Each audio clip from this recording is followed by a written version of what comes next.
ओम नमो भगवते वासुदेवाय। ओम नमो भगवते वासुदेवाय। ओम अज्ञानतिमिरान्धस्य ज्ञानाञ्जनशलाकया चक्षुरुन्मीलितं येन तस्मै श्रीगुरवे नमः। श्रीचैतन्यमनोभीष्टं स्थापितं येन भूतले स्वयं रूपा कदा मह्यं ददाति स्वपदान्तिकं। वन्देऽहं श्रीगुरो श्रीयुतपदकमलं श्रीगुरून् वैष्णवांश्च श्रीरूपं साग्रजातं सहगणरघुनाथान्वितं तं सजीवं साद्वैतं सावधूतं परिजन सहितं कृष्ण चैतन्य देवां श्री राधा कृष्ण पादान् सह गणललिता श्री विशाखान्वितांश्च। हे कृष्ण करुणा सिंधु दीनबंधो जगतपते गोपेश गोपिका कांता राधा कांता नमोसुते तप्त कांचन गौरांगी राधे वृंदावनेश्वरी वृषभानुसुते देवी प्रणमामि हरिप्रिये वाञ्छाकल्पतरुभ्यश्च कृपा सिन्धुभ्येव च पतितानां पावनेभ्यो वैष्णवेभ्यो नमो नमः। नमो विष्णुपादाय कृष्णप्रेष्ठाय भूतले श्रीमते भक्तिवेदान्त स्वामिनिति नामिने। नमस्ते सारस्वती देवे गौरवाणी प्रचारिणे निर्विशेष शून्यवादी पाश्चात्य देशकारिणे जय श्री कृष्ण चैतन्य प्रभु नित्यानंद श्री अद्वैत गदाधर श्रीवासादि गौर भक्त वृंद हरे कृष्ण कृष्ण कृष्ण हरे हरे हरे राम राम राम हरे हरे। नमो विष्णुपादाय कृष्ण प्रेष्ठाय भूतले श्रीमते भक्ति विकास स्वामी नामिने। श्री श्री जगन्नाथ बलदेव सुभद्रा सुदर्शन की जय। जय जगन्नाथ। ಹರೇ ಕೃಷ್ಣ. ಜಗನ್ನಾಥನ ಮತ್ತು ಅವನ ಭಕ್ತರ ಅಲೌಕಿಕ ಲೀಲೆಗಳು, ಆತ್ಮಕ್ಕೆ ಖುಷಿ ಕೊಡುವಂತಹ ಭಗವಂತನ ನಿತ್ಯ ಲೀಲೆಗಳು ಭಗವಂತ ಪ್ರತಿನಿತ್ಯ ಲೀಲೆ ಮಾಡ್ತಿರ್ತಾನೆ. ಅದರಲ್ಲಿ ಕೆಲವು ಅದರಲ್ಲಿ ಎರಡು ವಿಧ ಭಗವಂತ ಲೀಲೆಗಳಲ್ಲಿ. ಒಂದು ಪ್ರಕಟ ಲೀಲೆಗಳು, ಇನ್ನೊಂದು ಅಪ್ರಕಟ ಲೀಲೆಗಳು. ಪ್ರಕಟ ಲೀಲೆಗಳು ಅಂದ್ರೆ ಭಗವಂತ ಯಾವಾಗ ಆ ಭೌತಿಕ ಜಗತ್ತಿಗೆ ಬಂದು ಎಲ್ರಿಗೂ ಕಾಣೋ ತರ ಲೀಲೆ ಮಾಡ್ತಾನೆ, ಅದು ಪ್ರಕಟ ಲೀಲೆಗಳು. ಅಪ್ರಕಟ ಲೀಲೆಗಳು ಅಂದ್ರೆ ಹೇಗೆ ಸೂರ್ಯಾಸ್ತ ಆದ್ಮೇಲೆ ಸೂರ್ಯ ನಮಗ್ ಕಾಣಿಸೋದಿಲ್ಲ ಅಷ್ಟೇ, ಬಟ್ ಸೂರ್ಯ ಇರ್ತಾನೋ ಹಾಗೆ ಭಗವಂತ ತನ್ನ ದಿವ್ಯ ಲೀಲೆಯನ್ನ ಮುಗಿಸಿ ಹೋದ್ಮೇಲೆ ಇನ್ಯಾವುದೋ ಒಂದು ಜಗತ್ತಲ್ಲಿ, ಇನ್ಯಾವುದೋ ಒಂದು ಲೋಕದಲ್ಲಿ ಲೀಲೆ ಮಾಡ್ತಿರ್ತಾನೆ. ಇದು ಅಪ್ರಕಟ ಲೀಲೆ ಅಂತ ಹೇಳ್ತಾರೆ.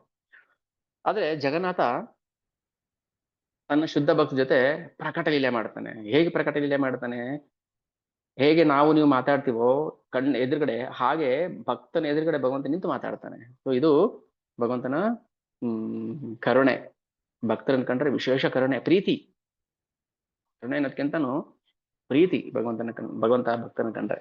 ಸೊ ಹಾಗೆ ಪ್ರೀತಿ ಮಾಡೋ ಎಷ್ಟೊಂದು ಜನ ಭಕ್ತರಲ್ಲಿ ಒಬ್ಬ ಭಕ್ತ, ಜಗನ್ನಾಥನ ಭಕ್ತ, ಪುರಿನಲ್ಲಿ ಭಗವಂತನ ಭಕ್ತಿ ಸೇವೆ ಮಾಡ್ತಾ ಇರ್ತಾನೆ. ಇವನ ಹೆಸರು ರಘುದಾಸ. ಭಕ್ತನ ಹೆಸರು ರಘುದಾಸ. ರಘುದಾಸ ಶ್ರೀ ರಾಮಚಂದ್ರನ ಭಕ್ತ. ಅವನು ಯಾವಾಗೆಲ್ಲ ಜಗನ್ನಾಥನ ಭಕ್ತಿ ಮಾಡ್ತಿರ್ತಾನೆ, ಜಗನ್ನಾಥನ ನೋಡ್ತಿರ್ತಾನೆ, ಅವನಿಗೆ ರಾಮಚಂದ್ರ ಕಾಣಿಸ್ತಾ ಇರ್ತಾರೆ. ರಾಮ, ಸೀತಾ, ಲಕ್ಷ್ಮಣ, ಹನುಮಂತ ಸಮೇತ ಕಾಣಿಸ್ತಿರ್ತಾರೆ. ಅವರು ರಾಮಚಂದ್ರನ ಭಕ್ತ. ಆದ್ರೆ ಜಗನ್ನಾಥನ ಮೇಲೆ ವಿಶೇಷವಾದ ಪ್ರೀತಿ. ಗೊತ್ತು ರಾಮಚಂದ್ರ ಬೇರೆ ಅಲ್ಲ, ಜಗನ್ನಾಥ ಬೇರೆ ಅಲ್ಲ ಅಂತ.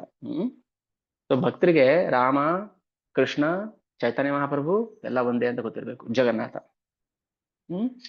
ಬೇರೆ ಬೇರೆ ರೂಪದಲ್ಲಿ ದರ್ಶನ ಕೊಡ್ತಾನೆ. ಇನ್ನೊಂದು ಭಕ್ತರ ಲೀಲೆ ನೆಕ್ಸ್ಟ್ ಮುಂದೆ ಯಾವಾಗಾದ್ರೂ ಓದೋಣ. ಗಣಪತಿ ಭಟ್ಟ.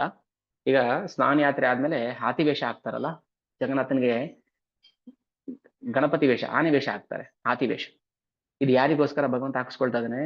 ಅಲ್ಲಿ ಗಣಪತಿ ಭಟ್ಟ ಬಂದಿರ್ತಾನೆ, ಭಗವಂತನ ಶುದ್ಧ ಭಕ್ತ. ಆದ್ರೆ ಅವನಿಗೆ ಜಗನ್ನಾಥನ ಗಣಪತಿ ರೂಪದಲ್ಲಿ ನೋಡ್ಬೇಕು ಅನ್ನೋ ಆಸೆ. ಭಗವಂತ ದರ್ಶನ ಕೊಡ್ತಾನೆ. ಸೊ ಅದೊಂದು ಲೀಲೆ ನಾವು ಮುಂದೆ ಯಾವಾಗಾದ್ರೂ ಚರ್ಚೆ ಮಾಡೋಣ. ಈಗ ರಘುದಾಸನ ಬಗ್ಗೆ ಮಾತಾಡೋಣ.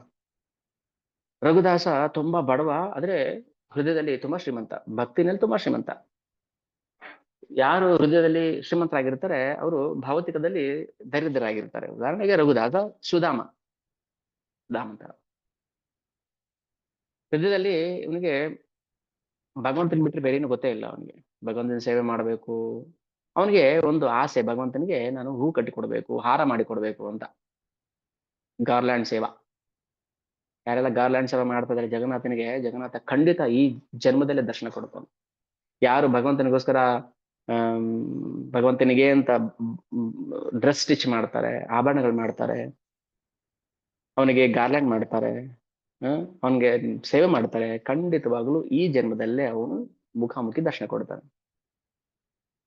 ಕಾಯ್ಬೇಕು ನಾವು. ಸರಿ, ಒಂದ್ಸಲ ಈ ರಘುದಾಸನಿಗೆ ಭಗವಂತನ ಮೇಲೆ ಸಖ್ಯ ರಸ ಬೆಳೆದು ಬಿಡುತ್ತೆ. ಸಖ್ಯ, ಶಾಂತ, ದಾಸ್ಯ, ಸಖ್ಯ, ವಾತ್ಸಲ್ಯ, ಮಾಧುರ್ಯ, ಸಖ್ಯ ರಸ ತುಂಬಾ ಇಷ್ಟ. ಜಗನ್ನಾಥನಿಗೆ ಸಖ್ಯ ಅಂದ್ರೆ ತುಂಬಾ ಇಷ್ಟ. ಪಂಡಗಳು ಹೇಗಿರ್ತಾರೆ ಜಗನ್ನಾಥನ ಹತ್ರ? ದಾಸ ಭಾವದಲ್ಲಿ ಇರೋದಿಲ್ಲ, ಸಖ್ಯ ಭಾವದಲ್ಲಿ ಇರ್ತಾರೆ. ಸೊ ರಘುದಾಸ ಜಗನ್ನಾಥನ ಮೇಲೆ ಸಖ್ಯ ರಸವನ್ನು ಬೆಳೆಸ್ಕೊಂಡ್ಬಿಡ್ತಾರೆ. ಒಂದ್ಸಲ ರಘು ಒಂದು ಸುಂದರವಾದ ಹೂವಿನ ಹಾರ ಮಾಡ್ತಾನೆ, ಕಟ್ತಾನೆ. ಅದನ್ನ ಜಗನ್ನಾಥನಿಗೆ ಅರ್ಪಣೆ ಮಾಡ್ಬೇಕು ಅನ್ನೋ ಆಸೆ. ಸರಿ, ತಗೊಂಡೋಗಿ ಆ ಅರುಣ ಸ್ತಂಭ ಅಂತ ಹೇಳ್ತಾರಲ್ಲ, ಎಂಟ್ರೆನ್ಸ್ ಸಿಂಹದ್ವಾರದಲ್ಲಿ ಒಂದು ಸ್ತಂಭ ಇದೆ, ಅರುಣ ಸ್ತಂಭ. ಅಲ್ಲಿ ನಿಂತು ಪೂಜಾರಿ ಕೈಲಿ ಕೊಡ್ತಾನೆ. ಸ್ವಾಮಿ, ನಾನು ಭಗವಂತನಿಗೆ ಒಂದು ಹಾರ ಮಾಡಿದೀನಿ, ದಯವಿಟ್ಟು ಭಗವಂತನಿಗೆ ಅರ್ಪಣೆ ಮಾಡ್ಬೇಕು ನೀವು. ಆದ್ರೆ ಹಾರ ಹೇಗ್ ಮಾಡಿರ್ತಾನೆ ಅಂದ್ರೆ, ಅಲ್ಲಿ ತನಕ ಈ ಪದ್ಧತಿ ಇರ್ಲಿಲ್ಲ. ಏನ್ ಪದ್ಧತಿ? ಭಗವಂತನಿಗೆ ಹೂವಿನ ಹಾರವನ್ನ ದಾರದಲ್ಲಿ ಪೋಣಿಸೋದಿಲ್ಲ. ಯಾರಿಗೆ ಗೊತ್ತಿದೆಯಾ ಹೇಗೆ ಪೋಣಿಸ್ತಾರೆ ಅಂತ? ಹೇಗೆ ಕಟ್ತಾರೆ ಭಗವಂತನಿಗೆ ಹಾರವನ್ನ? ಯಾರು ಗೊತ್ತಿದ್ದಾರೆ? ಕಟ್ಟಿದ್ದೀರಾ ಯಾರಾದ್ರು? ದಾರದಲ್ಲ, ಜಗನ್ನಾಥನಿಗೆ ದಾರದಲ್ಲಿ ಹಾರ ಮಾಡೋದಿಲ್ಲ. ಬಾಳೆನಾರಿಂದ. ಬಾಳೆ ನಾರಿಂದ ಮಾಡ್ತಾರೆ. ಮಾಡಬಹುದು, ಯಾರಾದ್ರೂ ದರ್ಶನಕ್ಕೆ ಹೋದ್ರೆ, ಪುರಿ ಜಗನ್ನಾಥ ದರ್ಶನಕ್ಕೆ ಹೋದ್ರೆ ನಾವು ಮಾಡಬಹುದು. ಆದ್ರೆ ನಾವು ಇಲ್ಲಿ ರೂಲ್ಸ್ ಹಾಕ್ತೀವಿ, 16 ರೌಂಡ್ ಚಾಂಟಿಂಗ್, ಇನಿಷಿಯೇಷನ್ ಆಗಿರ್ಬೇಕು, ಶೆಲ್ಟರ್ ಆಗಿರ್ಬೇಕು ಅಂತೆಲ್ಲ. ಆದ್ರೆ ಭಗವಂತ ಶುದ್ಧ ಭಕ್ತರು ಹಾಗೇನಿಲ್ಲ, ಒಳಗೆ ಪ್ರೀತಿ ಇದ್ರೆ ಸಾಕು. ಸರಿ, ಇವನೇನ್ ಮಾಡ್ತಾನೆ, ಅಲ್ಲಿ ತನಕ ಜಗನ್ನಾಥಪುರಿನಲ್ಲಿ ಬಾಳೆ ನಾರಲ್ಲಿ ಹೂವ ಕಟ್ಟೋ ಪದ್ಧತಿ ಇರ್ಲಿಲ್ಲ. ಸರಿ, ಪೂಜಾರಿ ನೋಡ್ತಾರೆ, ಏನಪ್ಪಾ ಇದು ರಘು, ಬಾಳೆ ಇದಲ್ಲಿ ಕಟ್ಟಿದೆಯಲ್ಲ ಏನು ಅಂತ ಹೇಳಿ ಅದನ್ನ ತಿರಸ್ಕಾರ ಮಾಡ್ಬಿಡ್ತಾರೆ. ಒಳಗ್ ತಗೊಂಡೋಗಂಗಿಲ್ಲ, ಒಳಗ್ ತಗೊಂಡೋಗಲ್ಲ ಬಾಳೆ ದಾರನ. ಮುಂದೆ ಹೇಳ್ತಾರೆ, ರೋಚಕವಾದ ಲೀಲೆಗಳು ನಡೆಯುತ್ತೆ. ಭಗವಂತ ಜಗನ್ನಾಥ ಯಾರದು ಎಲೆ ಅಡಿಕೆ ಕೊಡ್ತಾರ ಭಗವಂತನಿಗೆ, ಎಲೆ ಅಡಿಕೆ ಕೊಡ್ತಾರೆ. ಎಲೆ ಅಡಿಕೆ ನಾವು ತಿನ್ಬಾರ್ದು, ಎಲೆ ಅಡಿಕೆ ಹೌದಲ್ಲ, ಡಿವೋಟಿಸ್ ಎಲೆ ಅಡಿಕೆ ಪಾನ್ ತಿನ್ಬಾರ್ದು, ಬಟ್ ಭಗವಂತ ತಿನ್ಬಹುದು. ಓಕೆ, ಇದೆಲ್ಲ ಹೊಸ ಹೊಸ ಪದ್ಧತಿಗಳು ಭಗವಂತ ಇಂಟ್ರೊಡ್ಯೂಸ್ ಮಾಡ್ತಾನೆ ಭಕ್ತರಿಗೋಸ್ಕರ. ಓ ಜಗನ್ನಾಥ ವೇದದಲ್ಲಿ ಹೇಳಿಲ್ಲ, ವೇದ ಸೈಡ್ಗೆ ಇಟ್ಬಿಡು, ನನಗೆ ವೇದ ಗೀತ ಬೇಕಿಲ್ಲ, ನನಗೆ ಭಕ್ತರ ಪ್ರೀತಿ ಬೇಕು, ಅವ್ರು ಏನ್ ಮಾಡ್ತಾರ ಸ್ವೀಕಾರ ಮಾಡ್ತೀನಿ ನಾನು ಅಷ್ಟೇ. ಇದು ಜಗನ್ನಾಥ ಮತ್ತೆ ಭಕ್ತರ ನಡುವಿನ ಸಂಬಂಧ. ಸರಿ, ರಘು ಏನ್ ಮಾಡ್ತಾನೆ, ಪ್ರೀತಿಯಿಂದ ಹಾರ ಮಾಡಿರ್ತಾನೆ, ಪೂಜಾರಿ ಕೊಡ್ತಾನೆ. ಪೂಜಾರಿ ಏನ್ ಮಾಡ್ತಾರೆ, ಅದನ್ನ ತಿರಸ್ಕಾರ ಮಾಡ್ಬಿಡ್ತಾರೆ. ಇದೆಲ್ಲ ಒಳಗ್ ತಗೊಂಡ್ ಹೋಗಂಗಿಲ್ಲ. ಸೊ ರಘುಗೆ ಬೇಜಾರಾಯ್ತು, ಅಯ್ಯೋ ಎಷ್ಟು ಪ್ರೀತಿಯಿಂದ ಮಾಡಿದ್ದೆ ಗಾರ್ಲ್ಯಾಂಡ್, ಹೂವಿನ ಹಾರ, ಜಗನ್ನಾಥನಿಗೆ ಆಫರ್ ಮಾಡಕ್ ಆಗ್ಲಿಲ್ವಲ್ಲ ಅಂತೇಳಿ ದುಃಖ ಪಡ್ತಾನೆ. ದುಃಖದಿಂದ ವಾಪಸ್ ಬರ್ತಾನೆ ಹೂವಿನ ಹಾರ ತಗೊಂಡು. ಸರಿ, ನೆಕ್ಸ್ಟ್ ಡೇ ಪೂಜಾರಿ, ಯಾವ ಪೂಜಾರಿ ಅದನ್ನ ತಿರಸ್ಕಾರ ಮಾಡ್ದಲ್ಲ ಹೂವಿನ ಹಾರವನ್ನ, ಪೂಜಾರಿ ಏನ್ ಮಾಡ್ತಾರೆ, ಶಯನ ಆರತಿ ಎಲ್ಲ ಮುಗಿಸಿದ್ಮೇಲೆ, ಅಂದ್ರೆ ರಾತ್ರಿ 8-8:30 ಶಯನ ಆರತಿ ಎಲ್ಲ ಮುಗಿದ ಮೇಲೆ ಭಗವಂತನಿಗೆ ಆ ಅಲಂಕಾರದ ಡ್ರೆಸ್ ತೆಗೆದ್ಬಿಟ್ಟು ಬೇರೆ ಡ್ರೆಸ್ ಹಾಕ್ತಾರೆ. ಮ್ಯೂಟ್ ಮಾಡ್ಕೊಳ್ಳಿ, ಮ್ಯೂಟ್ ಮಾಡ್ಕೊಳ್ಳಿ ಎಲ್ರು. ಶಯನಾರ್ತಿ ಆದ್ಮೇಲೆ ಜಗನ್ನಾಥನಿಗೆ ಬಡಾ ಶೃಂಗಾರ ವೇಷ ಅಂತ ಹಾಕ್ತಾರೆ. ಈಗ ಹಾತಿ ವೇಷ, ಬಡಾ ಶೃಂಗಾರ ವೇಷ, ಶೋನಾ ವೇಷ, ಸೊ ಏನ್ ಮಾಡ್ತಾರೆ ಭಗವಂತನಿಗೆ. ಪೂಜಾರಿ ಎಲ್ಲ ಪೂಜೆ ಮುಗಿಸಿದ್ರು, ಬಡಾ ಶೃಂಗಾರ ವೇಷ ಹಾಕಿದ್ರು, ಎಲ್ಲ ಹಾಕಿದ್ಮೇಲೆ ಒಂದು ಹೂವಿನ ಹಾರ ಹಾಕ್ತಾರೆ. ಓಕೆ, ಖಾಲಿ ಬಿಡಬಾರ್ದು ಭಗವಂತನ ಕತ್ತನ್ನು, ಹೂವಿನ ಹಾರ ಹಾಕ್ತಾರೆ. ಹೂವಿನ ಹಾರ ಹಾಕಿದ್ರೆ ಜಗನ್ನಾಥ ಸ್ವೀಕಾರ ಮಾಡ್ತಾ ಇಲ್ಲ, ಬಿದ್ದೋಗುತ್ತೆ. ಒಂದು ಹೂವು ಎಲ್ಲ ಉದುರೋಗ್ಬಿಡುತ್ತೆ, ಇಲ್ಲ ಹೂವು ಹಾಕ್ಸ್ಕೊಳ್ಳೋದೇ ಇಲ್ಲ ಭಗವಂತ. ಸರಿ, ಪೂಜಾರಿಗೆ ಯಾಕೋ ಒಂಥರ ನೋವಾಯ್ತು, ಯಾಕೆ ಜಗನ್ನಾಥ ಹಿಂಗ್ ಮಾಡ್ತಾ ಇದ್ದಾನೆ, ಯಾವತ್ತು ಮಾಡ್ತಾ ಇದ್ದವನು ಅಂತ ಹೇಳಿ ಎಲ್ಲ ಪಾಂಡಾಸ್ನ ಕರೀತಾರೆ. ಇವ್ರು ಹೆಡ್ ಪೂಜಾರಿ ಇವರು. ಅಲ್ಲಿ ಈಗ್ಲೂ ಜಗನ್ನಾಥನಿಗೆ ಪ್ರತಿ ರಾತ್ರಿ ಶಯನಾರತಿ ಆದ್ಮೇಲೆ ಭಗವಂತನ ಮಲಗಿಸ್ತಾರೆ ಭಗವಂತನ. ಮಲಗೋದಿಲ್ಲ ಅವನು, ಆದ್ರೆ ಪ್ರೀತಿಯಿಂದ ಭಗವಂತನಿಗೆ ಶಯನಾರತಿ ಮೇಲೆ ಮಲಗಿಸ್ತಾರೆ. ನಿದ್ದೆ ಬರ್ತಾ ಇದೆ ಅಂತ ಹೇಳ್ತಾನೆ ಜಗನ್ನಾಥ, ಬಟ್ ನಿದ್ದೆ ಬರ್ತಾ ಇದೆ ಅಂದ್ರೆ ನಮಗ್ ದರ್ಶನ ಕೊಡೋದಿಲ್ಲ ಅಷ್ಟೇ. ಆ ಟೈಮಲ್ಲಿ ಅವನು ತನ್ನ ಶುದ್ಧ ಭಕ್ತರಿಗೆ, ದೇವತೆಗಳಿಗೆ ದರ್ಶನ ಕೊಡ್ತಾನೆ. ಆಗ ಕೈಯಲ್ಲಿ ಅಂಜನ ಹಾಕಿ ನೋಡ್ತಾರೆ ಹೆಡ್ ಪೂಜಾರಿ ಪಂಡ, ಜಗನ್ನಾಥ ಮಲಗ್ತಾ ಇದ್ದಾನೆ, ನಿದ್ದೆ ಬರ್ತಾ ಇದೆ ಅಂದ್ರೆ ಅವನಿಗೆ ಶಯನಾರತಿ ಗೀತ ಗೋವಿಂದ ಆಡ್ತಾರೆ. ಗೀತ ಗೋವಿಂದದ ಒಂದು ರೋಚಕ ಲೀಲೆ ಇದೆ, ಅದು ಹೇಳ್ತೀನಿ. ಯಾಕೆ ಗೀತ ಗೋವಿಂದ ಆಡ್ತಾರೆ? ಜಗನ್ನಾಥನಿಗೆ ಇಷ್ಟ ಆದ ಗೀತ ಗೋವಿಂದ. ಮಲಗೋಕ್ ಮುಂಚೆ ಗೀತ ಗೋವಿಂದ, ಪದ್ಮ ಅನ್ನೋ ಒಂದು ಭಕ್ತ ಇರ್ತಾಳೆ, ಅವಳಿಗೋಸ್ಕರ ಗೀತ ಗೋವಿಂದ. ಅದೆಲ್ಲ ಮುಂದೆ ಭಗವಂತ ಅವಕಾಶ ಕೊಟ್ರೆ, ವೈಷ್ಣವ ಕೃಪೆ, ಗುರು ಕೃಪೆ ಇದ್ರೆ ಅದನ್ನ ಮುಂದೆ ಚರ್ಚೆ ಮಾಡೋಣ. ಓಕೆ, ಇವತ್ತು ರಘು ಬಗ್ಗೆ ಮಾತ್ರ ಡಿಸ್ಕಸ್ ಮಾಡೋಣ. ಸರಿ, ಶಯನಾರತಿ ಆಯ್ತು, ಗೀತ ಗೋವಿಂದ ಎಲ್ಲ ಹಾಡಿದ್ರು, ರೆಡಿ ಮಾಡ್ತಾರೆ. ಭಗವಂತನಿಗೆ ಮಲಗಿಸ್ಬೇಕು, ಹೂವಿನ ಹಾರ ಹಾಕ್ತಾರೆ. ಹೂವ ಕೊರಳಲ್ಲಿ ನಿಲ್ತಾ ಇಲ್ಲ, ಬಿದ್ದೋಗ್ತಾ ಇದೆ. ಸರಿ, ಹೆಡ್ ಪೂಜಾರಿ ಏನ್ ಮಾಡಿದ್ರು, ಎಲ್ಲಾರು ಕರೆದ್ರು, ಯಾಕೆ ಈ ತರ ಆಗ್ತಾ ಇದೆ, ಯಾವತ್ತು ಮಾಡದೇ ಇದ್ದದ್ದು ಜಗನ್ನಾಥ ಯಾಕೆ ಹೂವಿನ ಹಾರ ಆಗ್ತಾ ಇಲ್ಲ ಅಂತ ಹೇಳಿ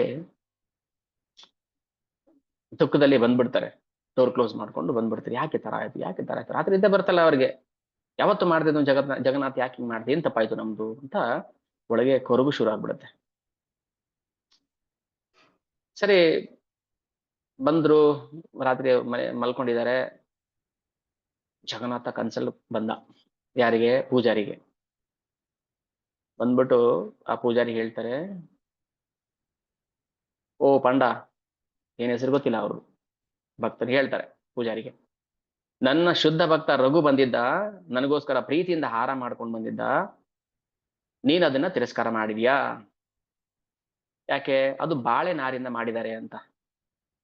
ಅದು ಬಾಳೆ ನಾರಿಂದ ಮಾಡಿರೋದಲ್ಲ ಅದು, ಮತ್ತೆ ಲವ್ ಅಂಡ್ ಡಿವೋಷನ್, ಪ್ರೀತಿ ಮತ್ತೆ ಭಕ್ತಿಯಿಂದ ಮಾಡಿರೋದು. ಯಾರಾದ್ರೂ ನನ್ನ ಶುದ್ಧ ಭಕ್ತರು ನನಗೆ ಪತ್ರಂ ಪುಷ್ಪಂ ಫಲಂ ತೋಯಂ ಯೋಮೇ ಭಕ್ತಿಯ ಪ್ರಯಚ್ಛತಿ ತದಹಂ ಭಕ್ತಿ ಉಪರತಂ ಅಶ್ನಾಮಿ ಪ್ರಯತಾತ್ಮನಃ. ಯಾರಾದ್ರೂ ಪ್ರೀತಿಯಿಂದ ನನಗೆ ಒಂದು ಪತ್ರ, ಈ ಪತ್ರೆ, ತುಳಸಿ ಪತ್ರ, ಒಂದು ಹೂ, ಒಂದು ದಳ, ಒಂದು ತೊಳೆ ಕಿತ್ಲೆ ಹಣ್ಣು, ಏನೋ ಒಂದು ಹಣ್ಣು, ಒಂದು ದಾಳಿಂಬೆ ಕಾಳು, ಏನೋ ಮತ್ತೊಂದಿಷ್ಟು ನೀರು, ಒಂದು ಬಿಂದು ಗಂಗೋದಕ, ಇಷ್ಟು ಕೊಟ್ರೆ ಭಕ್ತಿಯ ಪ್ರಯಚ್ಛತಿ, ಭಕ್ತಿಯಿಂದ ಅದನ್ನ ನಾನು ಅಷ್ಟೇ ಭಕ್ತಿಯಿಂದ ಸ್ವೀಕಾರ ಮಾಡ್ತೀನಿ. ನಿಮ್ ಕಣ್ಣಿಗೆ ಏನ್ ಕಾಣಿಸ್ತು, ಆ ಹಾರ ಯಾವ್ದ್ರಿಂದ ಮಾಡಿದ್ದಾರೆ ಅಂತ ನೋಡಿದ್ರಿ ನೀವು ಅಲ್ವಾ? ಆದ್ರೆ ನಾನ್ ನೋಡಿದ್ದೇನು, ಆ ಹಾರ ಯಾವ್ದಾದ್ರಿಂದನೂ ಮಾಡಿರ್ಲಿ, ಆದ್ರೆ ಭಕ್ತಿ ಪ್ರೀತಿಯಿಂದ ಮಾಡಿದ್ದ ನನ್ನ ದಾಸ ರಘುದಾಸ, ನೀನ್ ಅದನ್ನ ತಿರಸ್ಕಾರ ಮಾಡಿದೆ. ನಮ್ಗೆ ಕಾಣಿಸೋದು ಹೊರಗಡೆ, ಅದು ಭಗವಂತ ಒಳಗಡೆ ನೋಡ್ತಾ ಇರ್ತಾನೆ. ನಾವು ಶೋ ಮಾಡಕ್ಕೆ, ಓ ಆ ತರ ಪೂಜೆ, ಈ ಪೂಜೆ, ಆ ಅರ್ಪಣೆ, ನಾವು ಅಷ್ಟು ದಾನ ಮಾಡಿದ್ವಿ, ಇಷ್ಟು ಕಿರೀಟ ಕೊಟ್ವಿ ಭಗವಂತನಿಗೆ, ಎಷ್ಟು ಏನು ಮಾಡ್ತೀವಿ ನಾವು ಹೊರಗಡೆ ಶೋ ಮಾಡೋದಕ್ಕೆ. ಆದ್ರೆ ಭಗವಂತ ಅದ್ರಲ್ಲಿ ಭಕ್ತಿ ಇದೆಯಾ ನೋಡ್ತಾ ಇದ್ದಾನೆ, ಕೆದಕ್ತಾನೆ. ಹೆಂಗ್ ಕೆದಕ್ತಾನೆ? ಒಂದ್ ಪ್ರವಚನ,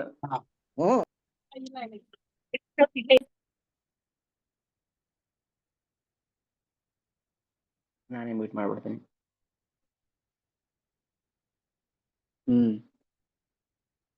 ಏನ್ ಹೇಳ್ತಾ ಇದ್ದೀನಿ ನೋಡಿ, ಎಷ್ಟು ಮೈಂಡ್ ಎಷ್ಟು ಕ್ಲಿಕರ್ ಆಗ್ಬಿಡುತ್ತೆ ಅಲ್ವಾ, ಒಂದು ಫ್ಲೋನಲ್ಲಿ ಹೋಗ್ತಾ ಇರುತ್ತೆ. ದಯವಿಟ್ಟು ಮ್ಯೂಟ್ ಮಾಡ್ಕೊಳ್ಳಿ. ಸೊ ರಘುದಾಸ ಪ್ರೀತಿಯಿಂದ ಮಾಡಿದ್ದಾನೆ, ಭಗವಂತ ಅದನ್ನ ಸ್ವೀಕಾರ ಮಾಡ್ತಾನೆ. ನಾವು ಒಂದು ಪ್ರವಚನದಲ್ಲಿ ಕೇಳ್ತಾ ಇದ್ದೆ, ಭಗವಂತ ಹೆಂಗೆ ಅಂದ್ರೆ, ಈಗ BBMP ಅವರು ಕಸ ತಗೊಂಡು ಹೋಗಿ ಬರ್ತಾರೆ ನೋಡಿ ಮನೆಗೆ, ಹಸಿ ಕಸ ಒಣ ಕಸ ಅಂತೆಲ್ಲ. ಕೆಲವು ಏನ್ ಮಾಡ್ತಾರೆ, ಹಸಿ ಕಸ ಒಣ ಕಸ ಎಲ್ಲ ಮಿಕ್ಸ್ ಮಾಡಿ ಏನೋ ಮಾಡ್ಬಿಟ್ಟಿರ್ತಾರೆ ಚೌಚೌಬಾತ್. ಅವ್ರು ಅದನ್ನೇನ್ ಮಾಡ್ತಾರೆ, ಸಪ್ರೇಟ್ ಮಾಡ್ತಾರೆ, ಕೈ ಹಾಕಿ ಅದನ್ನ ಏನ್ ಕಸ ಕೈ ಹಾಕಿ ತೆಗೆದು ಇದು ಒಣ ಕಸ, ಇದು ಹಸಿ ಕಸ ಅಂತ ಡಿವೈಡ್ ಮಾಡ್ತಾರೆ. ಅದ್ರಲ್ಲಿ ಏನಾದ್ರೂ ಒಂದು ವ್ಯಾಲ್ಯೂಬಲ್ ಸಿಗುತ್ತಾ ಅಂತ ಹುಡುಕ್ತಾರೆ. ಈಗ ಹಳೆ ಪೇಪರು, ಪ್ಲಾಸ್ಟಿಕ್ ಪೇಪರ್ ಆಯ್ಕೆ ಬರ್ತಾರೆ ನೋಡಿ ವೀಕ್ಷಕರ ತರ, ಅವ್ರಿಗೆ ಏನ್ ಬೇಕೋ ಅದನ್ನ ಆಯ್ಕೊಂಡು ಹೋಗ್ತಾ ಇರ್ತಾರೆ ಅಲ್ವಾ? ಭಗವಂತನು ಹಂಗೇನೆ, ನಮ್ಮಲ್ಲಿ ಕಸ ತುಂಬಿಕೊಂಡಿದೆ, ಆ ಕಸದಲ್ಲಿ ಏನಾದ್ರೂ ವ್ಯಾಲ್ಯೂಬಲ್ ಸಿಗುತ್ತಾ ಅಂತ ಹುಡುಕ್ತಾ ಇರ್ತಾನೆ, ಕೆದಕ್ತಾ ಇರ್ತಾನೆ. ಕೋಳಿಗಳು ಕೆದಕ್ತಾವೆ ನೋಡಿ ತಿಪ್ಪೆಗಳನ್ನ, ಕೋಳಿಗಳು ತಿಪ್ಪೆನೆಲ್ಲ ಕಸನ ಕೆದಕುತ್ತೆ, ಏನ್ ಸಿಗುತ್ತೆ ಕಾಳು ಏನಾದ್ರು ಹುಡ್ಕೋಣ ಅಂತ.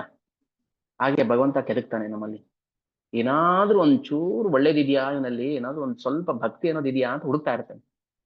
ಸಿಕ್ಬಿಟ್ರೆ ಭಾರಿ ಖುಷಿ ಅವನಿಗೆ, ಉದ್ಧಾರ ಮಾಡ್ಬೇಕು ಇವನ್ನ, ತೇಷಾಮಹಂ ಸಮುದ್ಧರ್ತ ಮೃತ್ಯು ಸಂಸಾರ ಸಾಗರಾತ್, ಉದ್ಧಾರ ಮಾಡ್ಬಿಡ್ತೀನಿ ನಾನು ಇವನ್ನ, ಯಾಕಂದ್ರೆ ಒಳ್ಳೆ ಸಿಕ್ಕಿದೆ. ಸ್ವಲ್ಪ ಮಪ್ಯಸ್ಯ ಧರ್ಮಸ್ಯ ತ್ರಾಯತೆ ಮಾಥೋಭಾಯಾತ್, ಏನೋ ಒಂದು ಒಳ್ಳೆ ಪುಣ್ಯ ಕಾರ್ಯ ಮಾಡಿದಾನೆ ಅಂತ ಭಗವಂತನಿಗೆ ಖುಷಿಯಾಗಿ ಕುಣಿದ ಬಿಡ್ತಾನೆ. ಆದ್ರೆ ಬೇಜಾರೇನಂದ್ರೆ ನಮ್ಮಲ್ಲಿ ಅದೂ ಇರೋದಿಲ್ಲ. ಅವನಿಗೆ ಹಸಿವಿದೆ ಭಗವಂತನಿಗೆ, ನಮ್ಗೆ ಹಸಿವಿಲ್ಲ. ಭಗವಂತನಿಗೆ ಹಸಿವಿದೆ. ಏನ್ ಹಸಿವಿದೆ? ಎಲ್ಲರಲ್ಲೂ ಕಸ ಅನ್ನೋದಿದ್ದೇ ಇರುತ್ತಲ್ವಾ, ಕೆದಕ್ತಾನೆ ಭಗವಂತ. ಏನಾದ್ರೂ ಒಂಚೂರು ಕಾಳು ಸಿಗುತ್ತೆ, ಏನಾದ್ರೂ ಒಂದು ಸಾಸಿವೆ ಗಾತ್ರದ ಕಾಳು ಸಿಗುತ್ತೇನೋ ತಿನ್ನೋಣ ಅಂತ ಭಗವಂತ ಆಸೆ ಪಟ್ಟು ಬರ್ತಾನೆ. ಬೇಜಾರ್ ಪಟ್ಕೊಂಡು ಹೋಗ್ತಾನೆ, ಏನಿಲ್ವಲ್ಲ ಇವ್ರ ಹತ್ರ ಅಂತ, ಒಂದು ನಯಾ ಪೈಸದ ಏನು ಇಲ್ವಲ್ಲ ಭಕ್ತಿ ಅಂತ ಅವ್ನಿಗೆ ಬೇಜಾರಾಗ್ಬಿಡುತ್ತೆ. ಸೊ ರಘುದಾಸ ಹೃದಯ ತುಂಬಾ ಭಕ್ತಿ ತುಂಬಿಕೊಂಡಿದ್ದ. ಆದ್ರೆ ಪೂಜಾರಿ ಏನ್ ಹುಡುಕಿದ್ರು, ಹೊರಗಡೆಯಿಂದ ಹುಡುಕಿದ್ರು ಅವರು, ಭಗವಂತ ಒಳಗಿಂದ ಹುಡುಕದ. ಸರಿ, ಕನ್ಸಲ್ಲಿ ಹೇಳ್ತಾ ಇದ್ದಾನೆ, ನನ್ನ ಭಕ್ತ ಪ್ರೀತಿ ಮತ್ತೆ ಭಕ್ತಿಯಿಂದ ಹೂವಿನ ಹಾರವನ್ನು ತಂದುಕೊಟ್ಟಿದ್ದ, ನೀನ್ ದಾರ ಮಾತ್ರ ನೋಡ್ದೆ, ಆದ್ರೆ ಪ್ರೇಮ ನೋಡ್ಲಿಲ್ಲ ನೀನು. ದುಃಖ ಪಟ್ಕೊಂಡು ಹೋದ, ಹೋಗಿ ನಿದ್ದೆ ಮಾಡ್ತಾನ ಅವನು. ನನ್ನ ಭಕ್ತ ನಿದ್ದೆ ಮಾಡ್ತಾನ, ಹೂವಿನ ಹಾರ ಕೊಟ್ಟೆ ಹಾಕ್ಲಿಲ್ವ ಅಂತ ಎಷ್ಟು ಕೊರಗ್ತಾನೆ, ಚಿಂತೆ ಮಾಡ್ತಾನೆ, ಬೇಜಾರ್ ಮಾಡ್ಕೊಳ್ತಾನೆ. ಹೋಗಿದ್ದಾನೆ ಮನೆಗೆ, ನಾನು ನೋಡ್ತಾ ಇದ್ದೀನಿ, ನಿದ್ದೆ ಮಾಡ್ತಾ ಇಲ್ಲ ಅವನು. ಒಂದೇ ಸಮ ಅಳ್ತಾ ಇದ್ದಾನೆ ಇಲ್ಲಿಂದ ಹೋದ ತಕ್ಷಣ. ಆ ಹೂವಿನ ಹಾರ ಅಲ್ಲೇ ಬಿದ್ದಿದೆ, ಒಣಗ್ತಾ ಇದೆ. ನನ್ನ ಭಕ್ತ ಊಟ ಮಾಡದೆ ನಿದ್ದೆ ಮಾಡದೆ ಹತ್ಕೊಂಡ್ ಕೂತಿದ್ದಾನೆ. ನಾನು ಹೆಂಗ್ ಊಟ ಮಾಡ್ಲಿ, ನಾನು ಹೆಂಗ್ ನಿದ್ದೆ ಮಾಡ್ಲಿ, ನಾನು ಮಲಗೋದಿಲ್ಲ. ಪೂಜಾರಿ ಕನ್ಸಲ್ಲಿ ಹೇಳ್ತಾ ಇರೋದು ಭಗವಂತ ಜಗನ್ನಾಥ ಒಂದೇ ಸಮ ಹೇಳ್ತಾ ಇದ್ದಾನೆ. ಅವ್ನ್ ಮಲಗಿಲ್ಲ, ನಾನು ಹೆಂಗ್ ಮಲಗ್ಲಿ? ನನ್ನ ಭಕ್ತನ ಇಚ್ಛೆ ಈಡೇರಿಸಲಿಲ್ಲ ಅಂತಂದ್ರೆ ನಾನ್ ಹೆಂಗ್ ನಿದ್ದೆ ಮಾಡ್ಲಿ? ಇದು ಜಗನ್ನಾಥ, ಇದು ಜಗನ್ನಾಥ ಕೃಪಾ ಸಿಂಧು. ಅವ್ನ್ ತೋರ್ಸಿದ್ ಎಷ್ಟು ಮಹಾ ತೋರಿಸ್ದಪ್ಪ. ಒಂದ್ ಮೊಳ ಹೂವ ತಂದಿರ್ತಾನೆ ಅಷ್ಟೇ, ಇಲ್ಲ ಒಂದ್ ಮಾರು ಹೂವ ತಂದಿರ್ತಾನೆ, ಬಾಳೆ ನಾರಲ್ಲಿ ಕಟ್ಟಿರ್ತಾನೆ. ಏನ್ ಬಂತು ಅದ್ರಲ್ಲಿ? ಎಷ್ಟು ದುಡ್ಡು ಖರ್ಚು ಮಾಡ್ದ ಅವನು? ದುಡ್ಡು ಖರ್ಚು ಮಾಡು ಅಂತ ಕೇಳ್ತಾನ ಭಗವಂತ. ಪ್ರೀತಿಯಿಂದ ಮಾಡ್ರಿ ಅದನ್ನೇ ಅಂತ ಹೇಳ್ತಾನೆ ಅಷ್ಟೇ. ನಮ್ಮ ಸೆಂಟರ್ಗೆ ಒಬ್ರು ಸುಮಾರು 2 ವರ್ಷದಿಂದ ಒಬ್ಬರೇ ಹೂವಿನ ಹಾರ ಕೊಡ್ತಾರೆ. ಪ್ರತಿ ವಾರ ಅವರೇ ಕೊಡ್ತಾರೆ ಹೂವಿನ ಹಾರ. ಎಷ್ಟು ಚೆನ್ನಾಗಿ ಕಟ್ಟಿರ್ತಾರೆ. ನಾವ್ ಹೇಳ್ತೀವಿ, ಇಷ್ಟು ಚೆನ್ನಾಗಿ ಪ್ರೀತಿ ಮಾಡ್ತೀರಾ ಭಗವಂತನಿಗೋಸ್ಕರ ಹಾರ ಅದೆಷ್ಟಾದ್ರೂ ಆಗಿರ್ಲಿ ರೇಟು. ನಾವು ಅಷ್ಟು ಫೋಟೋಗಳಿಗೆ ಎಲ್ಲಾರ್ಗು ಹೂವಿನ ಹಾರ ಮಾಡಿಕೊಡ್ತಾರೆ.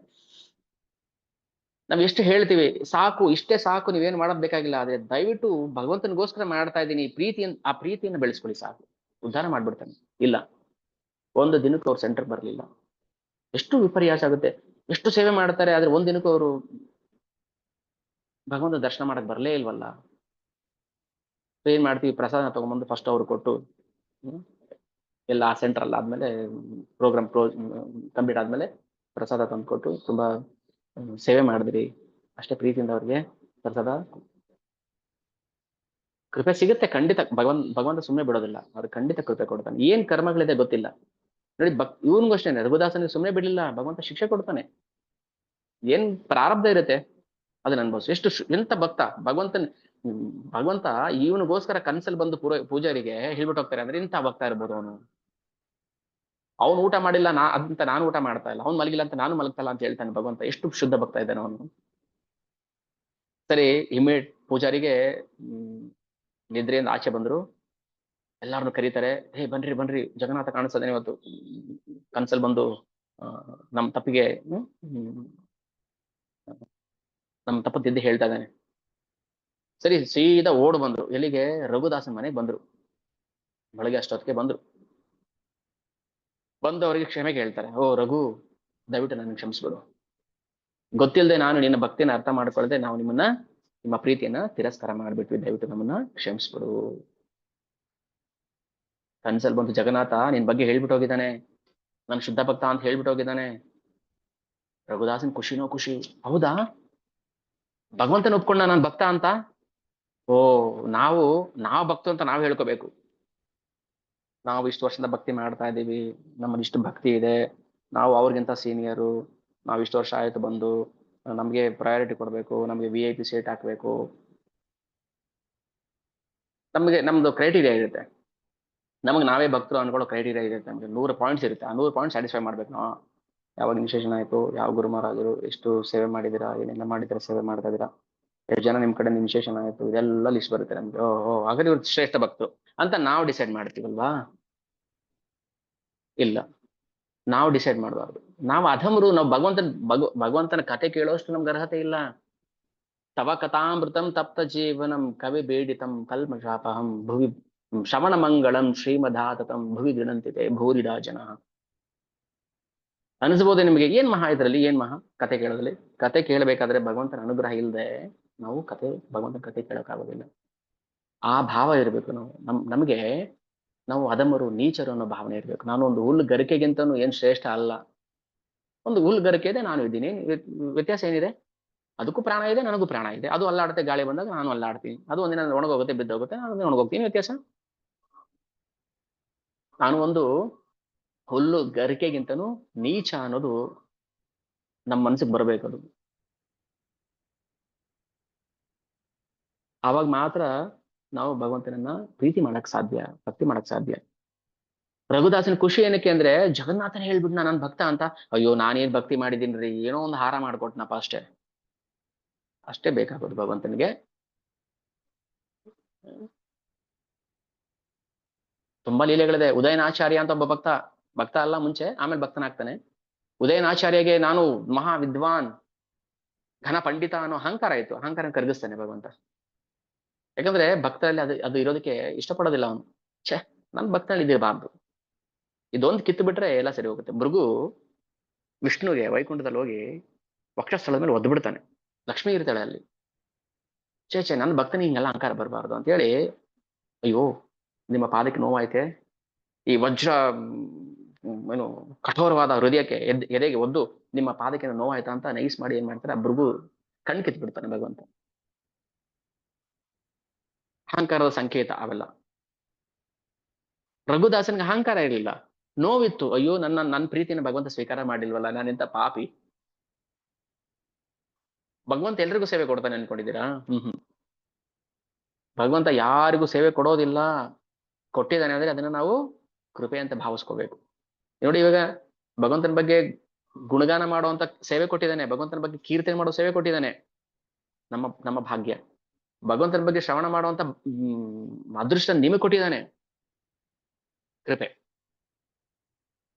ಸೊ ರಘುದಾಸನಿಗೆ ಏನ್ ಅನಿಸ್ತು, ಓಹೋ ನನ್ನನ್ನ ಭಗವಂತ ಒಪ್ಕೊಂಡಿದ್ದಾನೆ, ನನ್ನ ಭಕ್ತ ಅಂತ ಒಪ್ಕೊಂಡಿದ್ದಾನೆ ಅಂತ ಖುಷಿ ಆಯ್ತು. ಇಂಥ ಭಕ್ತ ಭಗವಂತ ಜೊತೆ ತುಂಬಾ ಸಖ್ಯಭಾವ ಬೆಳೆದ್ಬಿಡುತ್ತೆ. ಸರಿ, ಇನ್ನು ಸಣ್ಣ ಹುಡುಗ ಅವನು ರಘುದಾಸ. ಒಂದ್ ನಿಮಿಷ, ಡಿಸ್ಟರ್ಬೆನ್ಸ್ ಶುರು ಆಯ್ತು.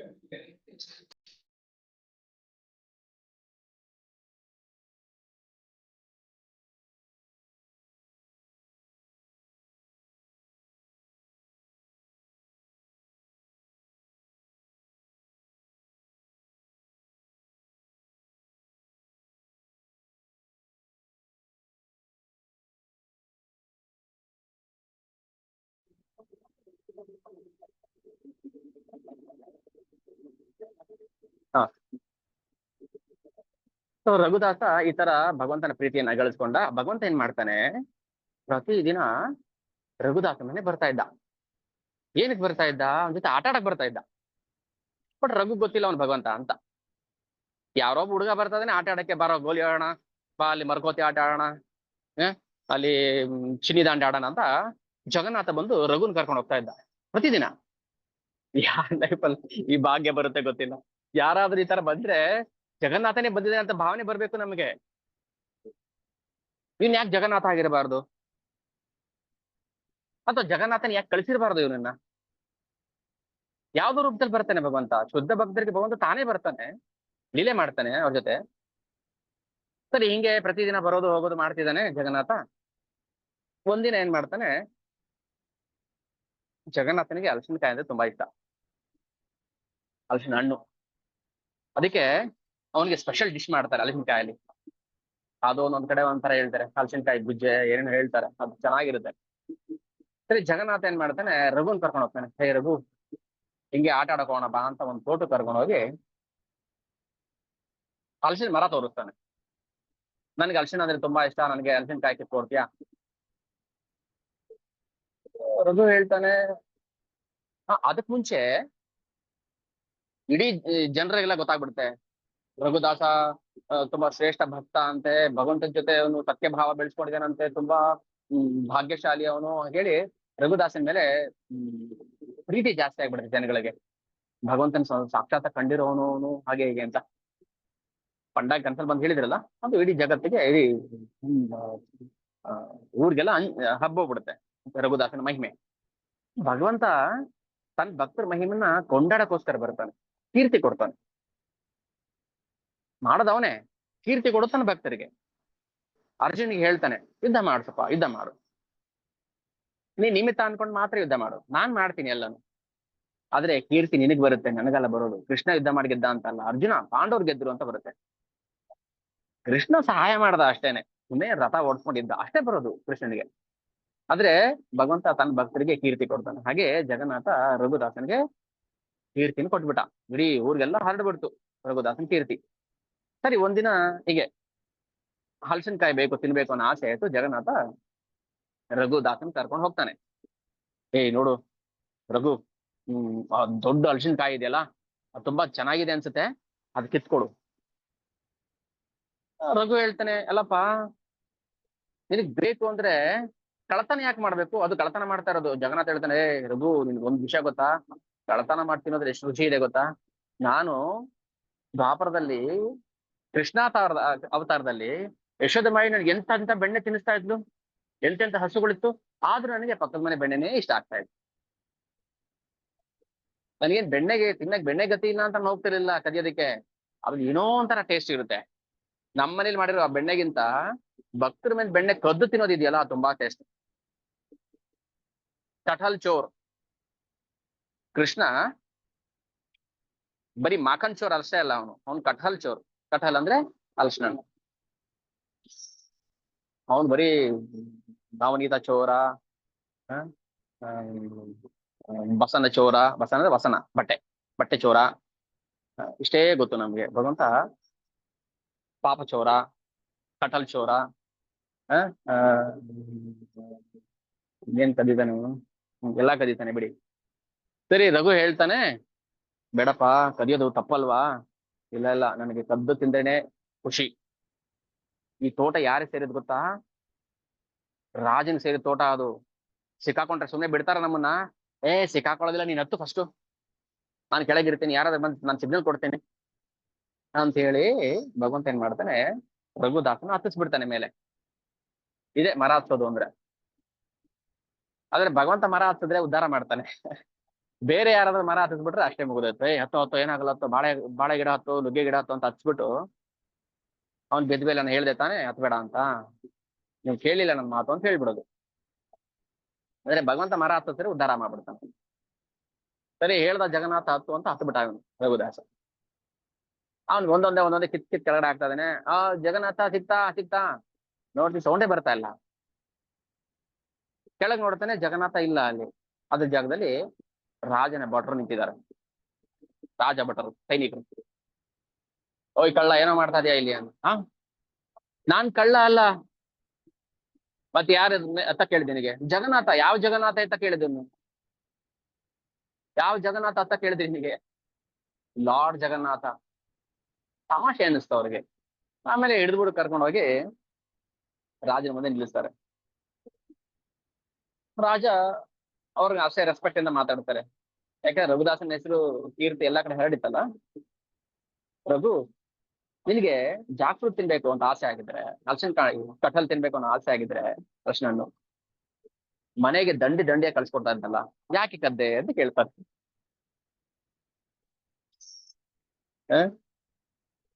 ಅದು ಯಾಕೆ ರಾತ್ರಿನೇ ಕರಿಬೇಕಾಗಿತ್ತು ನೀನು? ನಾನೇ ಕಳ್ಸಿಕೊಡ್ತಾ ಇದ್ದಾನೆ ನಿನಗೆ, ನಾನು ಕೇಳಿದ್ರೆ, ಮಾತು ಕೇಳಿದ್ರೆ.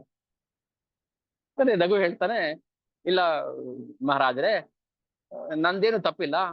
ತಪ್ಪೆಲ್ಲ ಅವಂದೇ. ಯಾರ್ದು? ಆ ಕಳ್ಳಂದು. ಯಾವ ಕಳ್ಳ? ಆ ಬೆಣ್ಣೆ ಕಳ್ಳ, ಹಲಸಿನ ಹಣ್ಣು ಕಳ್ಳ, ಸೀರೆ ಕಳ್ಳ ಅವಂದದು ಕಿತಾಪತಿ, ನಂದಲ್ಲ. ಎಷ್ಟು ಸಖ್ಯ ಭಾವ ಅಂದ್ರೆ, ಅವನ್ ಭಗವಂತ ಜಗನ್ನಾಥ ಭಗವಂತ ಅಂತ ಗೊತ್ತು, ರಘು ಗೊತ್ತು ಮಾಡಿಸ್ದ ಭಗವಂತ.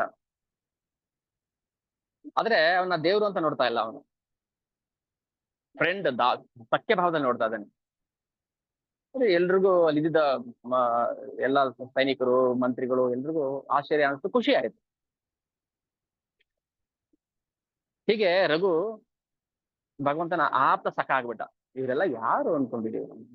ಇವರೆಲ್ಲ ಭಗವಂತನ ನಿತ್ಯ ಧಾಮದಲ್ಲಿ ವಾಸ ಮಾಡುವಂತ ಶುದ್ಧ ಭಕ್ತರು. ನಮ್ಮನ್ನು ಉದ್ಧಾರ ಮಾಡೋಕ್ಕೋಸ್ಕರ ಬಂದಿರ್ತಾರೆ. ಲೀಲೆ ಮಾಡೋದೇನಕ್ಕೋಸ್ಕರ? ಭಗವದ್ ಧಾಮದಿಂದ ಬಂದು ಆ ಲೀಲೆಗಳನ್ನ ಶ್ರವಣ ಮಾಡಿದ ಮಾತ್ರಕ್ಕೆ ನಮ್ಮ ಪಾಪಗಳು ನಾಶ ಆಗ್ಬಿಡುತ್ತೆ. ಬರೀ ಶ್ರವಣ ಮಾಡಿದ ಮಾತ್ರನೇ. ರಘುದಾಸ ಜಗನ್ನಾಥನ ಲೀಲೆಗಳು ಅಂದ ತಕ್ಷಣ ಆ ಲೀಲೆ ಸ್ಮರಣೆ ಮಾಡಿದಾಗ ನಮಗೆ ಪಾಪ ನಾಶ ಆಗ್ಬಿಡುತ್ತೆ. ಸರಿ, ಅಲ್ಲಿ ಇರೋರ್ಗೆಲ್ಲರಿಗೂ ಆನಂದ ಆಯ್ತು, ಖುಷಿ ಆಯ್ತು. ಸರಿ, ಒಂದಿನ ಏನಾಯ್ತು, ಜಗನ್ನಾಥ ರಥಯಾತ್ರೆ. ಜಗನ್ನಾಥ ರಥದಲ್ಲಿ ಕೂತಿದ್ದಾನೆ. ಜಗನ್ನಾಥ ಅಂದ್ರೆ ಇಡೀ ಜಗತ್ತಿಗೆ ನಾಥ. ಸರಿ, ಮುಂದೆ ರಾಜ ರೋಡ್ ಬಿಡಿಸ್ತಾ ಇದ್ದಾನೆ, ಅದೇ ಮಾರ್ಜನ ಮಾಡ್ತಾ ಇದ್ದಾನೆ. ಫಸ್ಟ್ ರಾಜ ಮಾರ್ಜನ ಮಾಡ್ತಾರೆ. ಜಗನ್ನಾಥ ರಥಯಾತ್ರೆ ಆಗ್ಬೇಕಾದ್ರೆ ಪುರಿನಲ್ಲಿ ಮೊದಲು ರಾಜ ಬಂದು ಚಿನ್ನದ ಪೊರಕೆಯಲ್ಲಿ ಆ ರಸ್ತೆಯನ್ನು ಗುಡಿಸ್ತಾರೆ. ಆಮೇಲೆ ಉಳಿದವರು ಮಾರ್ಜನ ಮಾಡ್ತಾರೆ. ಸರಿ ಆಯ್ತು, ರಥ ಇನ್ನೇನ್ ಶುರು ಆಗ್ಬೇಕು. ಮಾರ್ಜನ ಮಾಡಿದೆಲ್ಲ ಆಯ್ತು. ರಾಜ ರಥ ಎಳಿಬೇಕು, ರಥ ಮೂವ್ ಆಗ್ತಾ ಇಲ್ಲ. ಎಳಿತಾರೆ, ದಮ್ ಲಗಾಕೆ ಹೋಗ್ತಾ ಇಲ್ಲ ರಥ ಮುಂದೆ. ಸರಿ ಎಂತದಪ್ಪ ಇದು? ಸರಿ ರಾಜ ಏನ್ ಮಾಡ್ತಾನೆ, ಆನೆಗಳಿಗೆ ಹಗ್ಗ ಕಟ್ಬಿಟ್ಟು ಎಳ್ಸಕ್ ಪ್ರಯತ್ನ ಮಾಡ್ತಾನೆ. ರಥ 1 ಇಂಚ್ ಮೂವ್ ಆಗ್ಲಿಲ್ಲ. ಜಗನ್ನಾಥನ್ ರಥ 1 ಇಂಚ್ ಮೂವ್ ಆಗ್ಲಿಲ್ಲ. ಯಾಕಂದ್ರೆ ರಾಜ ಅಂದ್ ಮಾತ್ರಕ್ಕೆ ಅವನು ಶುದ್ಧ ಭಕ್ತ ಆಗಿರ್ಬೇಕಂತ ಏನಿಲ್ಲ ಅಲ್ಲ. ಸೇವಕ ಅಂದ್ ಮಾತ್ರಕ್ಕೆ ಅವನು ರಥ ಎಳಿಬಾರ್ದು ಅಂತ ಏನಿಲ್ಲ ಅಲ್ವಾ. ಯಾರು ಬೇಕಾದ್ರೂ ರಥ ಎಳಿಬಹುದು, ಎಲ್ರೂ ಎಳಿಬೇಕು. ಜಗನ್ನಾಥನ್ ರಥನ ಎಲ್ರೂ ಎಳಿಬೇಕು. ಹೆಂಗ್ ಎಳಿಬೇಕು? ದಮ್ ಲಗಾಕೆ ಅಲ್ಲ, ಪ್ಯಾರ್ ಲಗಾಕೆ. ದಮ್ ಕಿತ್ಕೊಂಡ್ಬಿಡ್ತಾನೆ ಭಗವಂತ. ದಮ್ ಲಗಾಕೆ ಐಸಾ ಹೇ ರಥ ಮೂವ್ ಆಗ್ತಾ ಇಲ್ಲ. ಪ್ರೀತಿಯಿಂದ ಹೇಳಿದ್ರೆ ಬಂದೇ ಬರ್ತಾನೆ ಜಗನ್ನಾಥ, ಬಂದ್ಬಿಡ್ತಾನೆ. ಯಾಕಂದ್ರೆ ಬ್ರೇಕ್ ಹಾಕಿ ಹಿಡ್ಕೊಂಡ್ಬಿಟ್ಟಿರ್ತಾನೆ ರಥನ. ಎಳೀರಿ ನೋಡೋಣ, ಎಳಿತೀರಾ ನೋಡೋಣ. ಇಲ್ಲ, ಸರಿ ರಥ ಎಳಿತಾ ಇದಾರೆ, ಮೂವ್ ಆಗ್ತಾ ಇಲ್ಲ. ಆಮೇಲೆ ರಘುದಾಸನ್ ಸ್ಮರಣೆ ಬಂತು ಅವನಿಗೆ. ಸರಿ ಕರೆಸ್ತಾರೆ ರಘುದಾಸನ. ಪಲ್ಲಕ್ಕಿಲಿ ಕೂರಿಸಿ ಕರ್ಕೊಂಡ್ಬರ್ತಾರೆ. ರಘುದಾಸ, ರಥ ಮೂವ್ ಆಗ್ತಾ ಇಲ್ಲಪ್ಪ. ಸರಿ ಜಗನ್ನಾಥ ರಘುದಾಸನ್ಗೆ ಹೇಳ್ತಾನೆ, ಹಾ ರಘು ಬಂದ್ಯಾ? ಹಾ ಹೇಳಿ ಹೇಳಿ, ಇವಾಗ ಬರ್ತೀನಿ ಹೇಳಿ ನಾನು. ರಥ ಮೂವಕ್ ಶುರು ಆಯ್ತು. ಎಲ್ರಿಗೂ ಆಶ್ಚರ್ಯ, ಏನಪ್ಪಾ ಇದು? ಆಶ್ಚರ್ಯ ಏನಿದೆ ಅದ್ರಲ್ಲಿ? ಅದು ಸತ್ಯನೇ. ಅದು ಭಗವಂತನ ಬಲದಿಂದ, ಬುದ್ಧಿಯಿಂದ, ಜ್ಞಾನದಿಂದ, ದಾನದಿಂದ, ಧರ್ಮದಿಂದ ಗೆಲ್ಲಕ್ ಆಗೋದಿಲ್ಲ. ಕೇವಲ ಭಕ್ತಿ, ಪ್ರೇಮ ಭಕ್ತಿ. ಪ್ರೇಮ ಭಕ್ತಿಯಿಂದ ಮಾತ್ರ ಭಗವಂತನ ಗೆಲ್ಲಬಹುದೇ ಹೊರತು ಭಗವಂತನ ದುಡ್ಡು ಕಾಸಿನ ಎಳೆಯಕ್ ಆಗೋದಿಲ್ಲ. ಎಲ್ರು ಜೈಕರ ಆಗ್ತಾರೆ, ಜೈ ಹೋ ರಘುದಾಸ್ ಜಿ, ಜೈ ಹೋ ಜೈ ಹೋ. ನಾವು ವೈಷ್ಣವರಿಗೆ ಜೈಕರ ಹಾಕಬೇಕು, ಜೈ ಹೋ. ಇಂತ ರಘು ವಯಸ್ಸಾಯ್ತು, ಸ್ವಲ್ಪ ದೊಡ್ಡವನಾದ.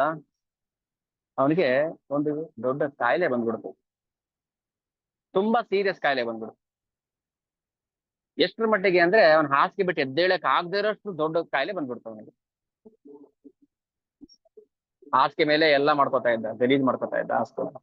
ಎದ್ದೋಗಷ್ಟು ಶಕ್ತಿ ಇರ್ಲಿಲ್ಲ ಅವನಿಗೆ, ಅಂತ ಕಾಯಿಲೆ ಬಂತು. ನಮ್ಗೆ ಅನ್ಸೋದಿಲ್ವಾ? ಯಾರು ಫಸ್ಟ್ ಟೈಮ್ ಲೀಲೆ ಕೇಳ್ತಾ ಇದ್ದೀರಾ ಅವ್ರಿಗೆ ಏನ್ ಬಂತು ಈಗ ಟಕ್ ಅಂತ ಮೈಂಡಿಗೆ? ಅಲ್ಲ, ಭಗವಂತನ ಜೊತೆ ಇಷ್ಟು ಚೆನ್ನಾಗಿ ಲೀಲೆ ಮಾಡ್ತಾ ಇದ್ದವನು, ಭಗವಂತನೇ ಹುಡ್ಕೊಂಡ್ ಬರೋವನು ಮನೆಗೆ ಆಟ ಆಡೋದಕ್ಕೆ. ಇಂಥ ಭಕ್ತನ ಜೀವನದಲ್ಲಿ ಯಾಕೆ ಇಂಥ ದುರ್ಗತಿ ಬರ್ಬೇಕಿತ್ತು? ಯಾಕೆ ಅವನಿಗೆ ಆತರ ಕಾಯಿಲೆ ಬರ್ಬೇಕಾಗಿತ್ತು? ಭಗವಂತ ನೋಡ್ಕೊಂಡು ಸುಮ್ಮನೆ ಇದಾನ? ದೇವ್ರಿಗೆ ಕಣ್ಣಿದ್ಯಾ ಅಂತ ಅನ್ಸೋದಿಲ್ವಾ? ಅನಿಸ್ಬಾರ್ದು, ಅನಿಸ್ಬಾರ್ದು ನಮಗೆ. ಅಲ್ಲ, ಭಕ್ತರ ಜೀವನದಲ್ಲಿ ಈ ತರ ಆಗುತ್ತೆ ಅಂದ್ರೆ ನಮ್ಗತಿ ಏನು? ಅದ್ ಯಾಕೆ ಯೋಚನೆ ಮಾಡ್ಬೇಕು ನಾವು? ಭಕ್ತರೇ ನಾವು ಭಕ್ತರಲ್ಲ. ನಾವು ಭಕ್ತಿಯಿಂದ ಹೇಗಿರ್ಬೇಕು? ಒಳಗೆ ಕಿಂಚಿತ್ತಾದ್ರೂ ಭಗವಂತನಿಗೆ ಏನಾದ್ರೂ ಮಾಡ್ಬೇಕಲ್ಲ, ಪ್ರೀತಿಯಿಂದ ಏನಾದ್ರೂ ಭಗವಂತನಿಗೆ ಮಾಡ್ಬೇಕಲ್ಲ, ಭಗವಂತನ ಬಗ್ಗೆ ಮಾತಾಡ್ಬೇಕಲ್ಲ, ಭಗವಂತನ ಬಗ್ಗೆ ಶ್ರವಣ ಮಾಡ್ಬೇಕಲ್ಲ, ಭಗವಂತನ ಬಗ್ಗೆ ಏನೋ ಒಂದು ಮಾಡ್ಬೇಕು ಅನ್ನೋದು ಇರ್ಬೇಕು. ಒಳಗಿಂದ ತುಡಿತಾ ಇರ್ಬೇಕು, ಹಸಿವು ಇರ್ಬೇಕು.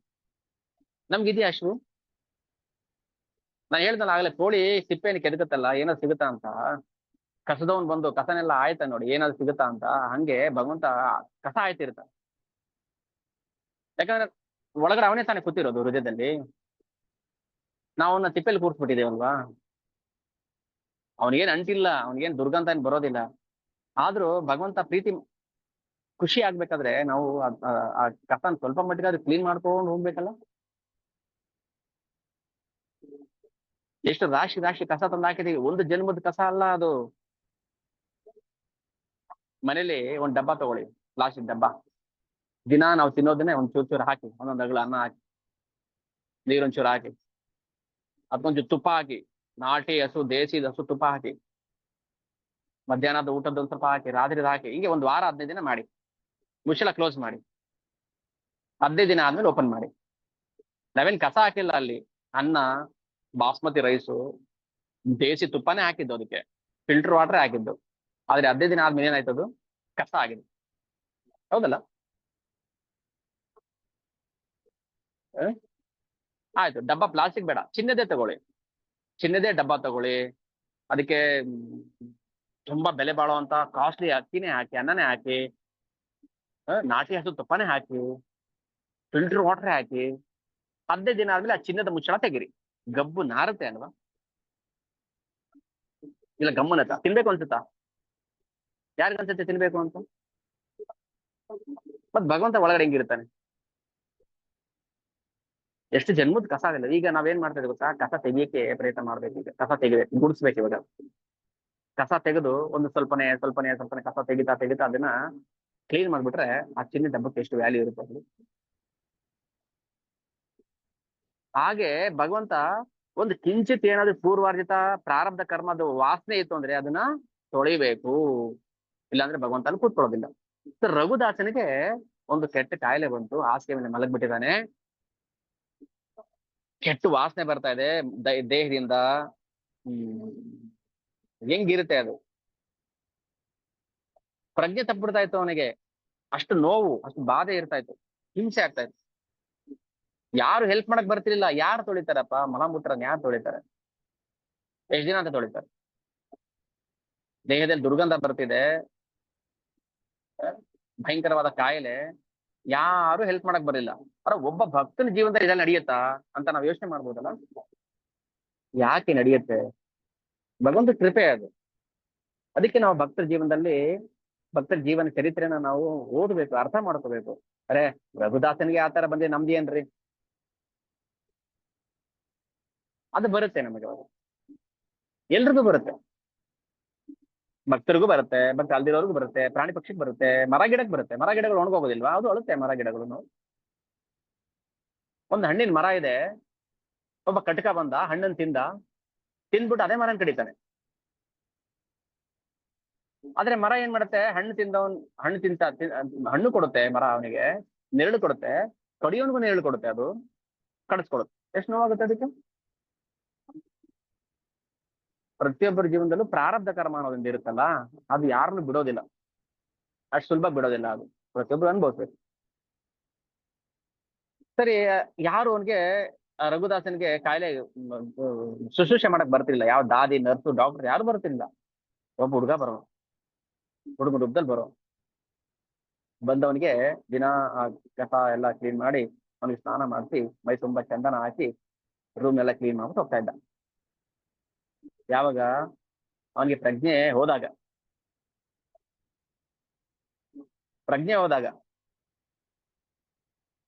ಪ್ರಜ್ಞೆ ಬಂದಾಗ ನೋಡ್ತಾನೆ, ಅರೆ ಯಾರಿದೆಲ್ಲ ಕ್ಲೀನ್ ಮಾಡ್ಬಿಟ್ಟು ಹೋದ್ರು? ಯಾರೋ ಮಾಡಿದ್ದಾರೆ. ಯಾರು ಬಂದ್ ಮಾಡ್ತಾರೆ? ಯಾರೋ ಬಂದ್ ಮಾಡಿದ್ದಾರೆ. ಪ್ರಜ್ಞೆ ಇಲ್ದಾಗ ಬಂದ್ ಮಾಡ್ಬಿಟ್ಟು ಹೋಗುದು. ಸರಿ, ಒಂದಿನ ಜಗನ್ನಾಥ ಹುಡುಗನ ವೇಷದಲ್ಲಿ ಬಂದು ಮಲಮೂತ್ರ ವಿಸರ್ಜನೆ ಮಾಡಿದ್ದೆಲ್ಲ ಜಾಸ್ತಿನೆಲ್ಲ ಕ್ಲೀನ್ ಮಾಡ್ತಾ ಇದ್ದಾನೆ, ಸ್ನಾನ ಮಾಡ್ತಾ ಇದ್ದಾನೆ. ರಘುದಾಸನ್ ಕಣ್ಣೀರ್ ಬಂತು.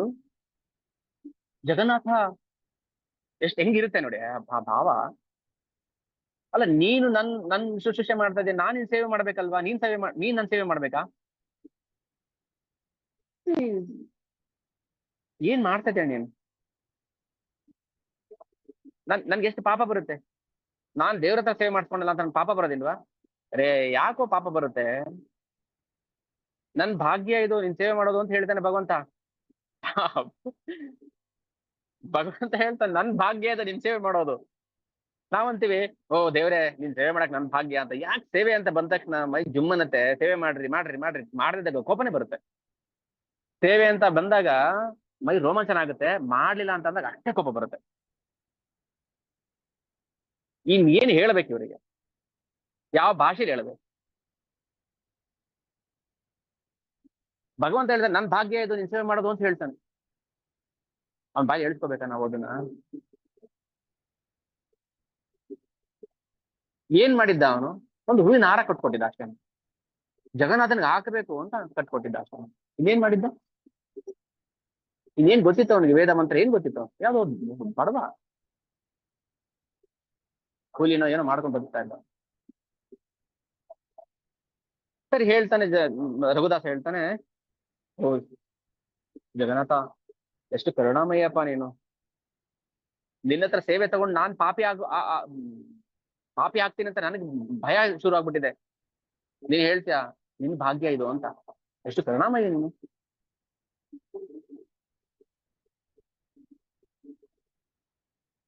ಬರ್ಬೇಕು, ಒಳಗಿಂದ ಹೃದಯದಿಂದ ಬರ್ಬೇಕು ನಮ್ಗೆ. ಜಗನ್ನಾಥ ನಮ್ದ ಸೇವೆ ತಗೊಳೋದ್ ಏನಿಲ್ಲ. ಅವ್ನಿಗೆ ಲಕ್ಷ್ಮಿ ಸಹಸ್ರ ಶತ ಸಂಭ್ರಮ ಸೇವ್ಯಮಾನ ಗೋವಿಂದ ಮಾದಿ ಪುರುಷ ಅಂತ ವೈಕುಂಠದಲ್ಲಿ ಲಕ್ಷ ಲಕ್ಷ ಕೋಟಿ ಕೋಟಿ ಲಕ್ಷ್ಮಿಯರು ಭಗವಂತ ಸೇವೆ ಮಾಡ್ತಾ ಇದಾರೆ. ಅವ್ನಿಗೇನು ಅವಶ್ಯಕತೆ ಇಲ್ಲ ಯಾರ ಸೇವೆನು. ಆದ್ರೂ ರಘುದಾಸನ್ ಸೇವೆ ಮಾಡಕ್ ಬರ್ತಾನೆ ಭಗವಂತ. ಅಷ್ಟು ಜನ ಲಕ್ಷ್ಮಿಯರನ್ನ ಬಿಟ್ಬಿಟ್ಟು ಬರ್ತಾನೆ. ಇಮ್ಯಾಜಿನ್ ಮಾಡ್ಕೊಳ್ಳಿ, ಭಕ್ತರು ಹೇಗಿರ್ತಾರೆ, ಲಕ್ಷ್ಮಿ ಪೂಜೆ ಮಾಡೋರು ಹೇಗಿರ್ತಾರೆ. ಲಕ್ಷ್ಮಿ ಪೂಜೆ ಮಾಡೋರ್ನ ಭಕ್ತರು ಅಂತ ಕರೆಯೋದಿಲ್ಲ. ಯಾಕಂದ್ರೆ ಲಕ್ಷ್ಮಿನೇ ಭಗವಂತನ ಪೂಜೆ ಮಾಡ್ತಿದ್ದಾಳೆ. ಅದು ಒಬ್ಬಳು ಲಕ್ಷ್ಮಿ ಅಲ್ಲ. ಚಿಂತಾಮಣಿ ಪ್ರಕರ ಸದ್ಮಸ ಕಲ್ಪ ವೃಕ್ಷ ಲಕ್ಷಾವೃತೇಶ ಸುರಭೀರ ವಿಪಾಲಯಂತಂ ಲಕ್ಷ್ಮೀ ಸಹಸ್ರ ಶತ ಸಂಭ್ರಮ ಸೇವ್ಯಮಾನಂ ಗೋವಿಂದಂ ಆದಿ ಪುರುಷಂ ತಮಃ ಭಜಾಮಿ. ಕೋಟಿ ಲಕ್ಷ್ಮಿಯರು ಭಗವಂತನ ಸೇವೆ ಮಾಡ್ತಿದ್ರೆ ಅದನ್ನೆಲ್ಲ ಬಿಟ್ಟು ಓಡ್ ಬಂದಿದ್ದಾನೆ ರಘುದಾಸನ ಹತ್ರ ಸೇವೆ ಮಾಡಕ್ಕೆ ಅಂದ್ರೆ. ಮತ್ತೆ ಕೋಟಿ ಲಕ್ಷ್ಮಿಯರು ಕತೆ ಏನು, ರಘುದಾಸನ ಅವನ ಸ್ಥಾನ ಏನು, ಭಕ್ತನ ಸ್ಥಾನ ಏನು. ಹೊಟ್ಟೆ ಕಿಚ್ಚು ಬರುತ್ತೆ ದೇವತೆಗಳಿಗೂ, ಲಕ್ಷ್ಮೀ ದೇವರಿಗೂ ಹೊಟ್ಟೆ ಕಿಚ್ಚು ಬರುತ್ತೆ. ಅಯ್ಯೋ ಆ ಗೋಪಿಯರು ಏನ್ ಪುಣ್ಯ ಮಾಡಿದ್ರಪ್ಪ,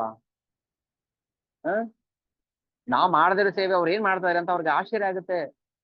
ಯಾವಾಗ್ಲೂ ಬ್ರಜವಾಸಿಗಳನ್ನ ಚಿಂತೆ ಮಾಡ್ತಿರ್ತಾನೆ ಭಗವಂತ. ಓ ನನ್ನ ಭಕ್ತರು, ನನ್ನ ಭಕ್ತರು ಅಂತದ್ ಏನ್ ಸೇವೆ ಮಾಡಿದಾರೆ ಅವರು.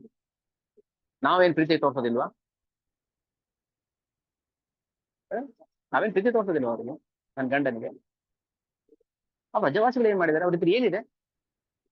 ಹಸು ಸಾಕಿದರೆ ಹಾಲು ಕೊಡ್ತಾರೆ, ಬೆಣ್ಣೆ ತುಪ್ಪ ಕೊಡ್ತಾರೆ, ಅಷ್ಟೇ. ಬಿಟ್ರೆ ಏನ್ ಕೊಡ್ತಾರೆ ಅವರು?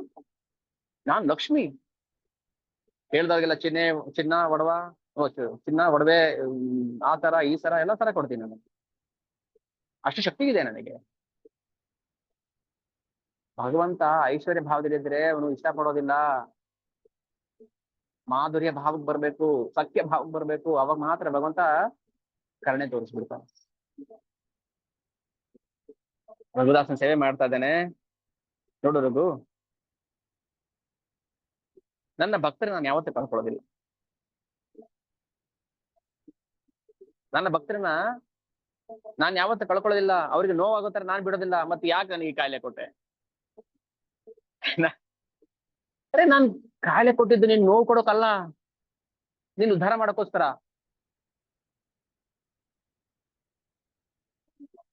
ಭಗವಂತ ನಮ್ಗೆ ಉದ್ಧಾರ ಮಾಡೋದು ಸುಖ ಕೊಟ್ಟು ಉದ್ಧಾರ ಮಾಡ್ತಾನೆ ಅಂತ ಅನ್ಕೋಬಾರ್ದು. ಓ ನಮ್ಗೆ ಸುಖ ಇಲ್ಲ ಅದಕ್ಕೆ ಭಗವಂತ ನಮ್ಗೆ ಕೃಪೆ ಕೊಡ್ತಾ ಇಲ್ಲ, ನಮ್ಗೆ ಬಿಸ್ನೆಸ್ ಲಾಸ್ ಆಯ್ತು, ನಮ್ಗೆ ನಮ್ ಫ್ಯಾಮಿಲಿಯಿಂದ ಅವ್ರಿಗೆ ನೋವಾಯ್ತು, ಸತ್ರು ಇವ್ರು ಸತ್ರು, ಅದಾಯ್ತು ಇದಾಯ್ತು ಎಲ್ಲ ಬೆಂಕಿ ಬಿತ್ತು, ಭಗವಂತ ಕಣ್ಣಿಲ್ಲ ಅಂತ ಹೇಳ್ತೀವಿ.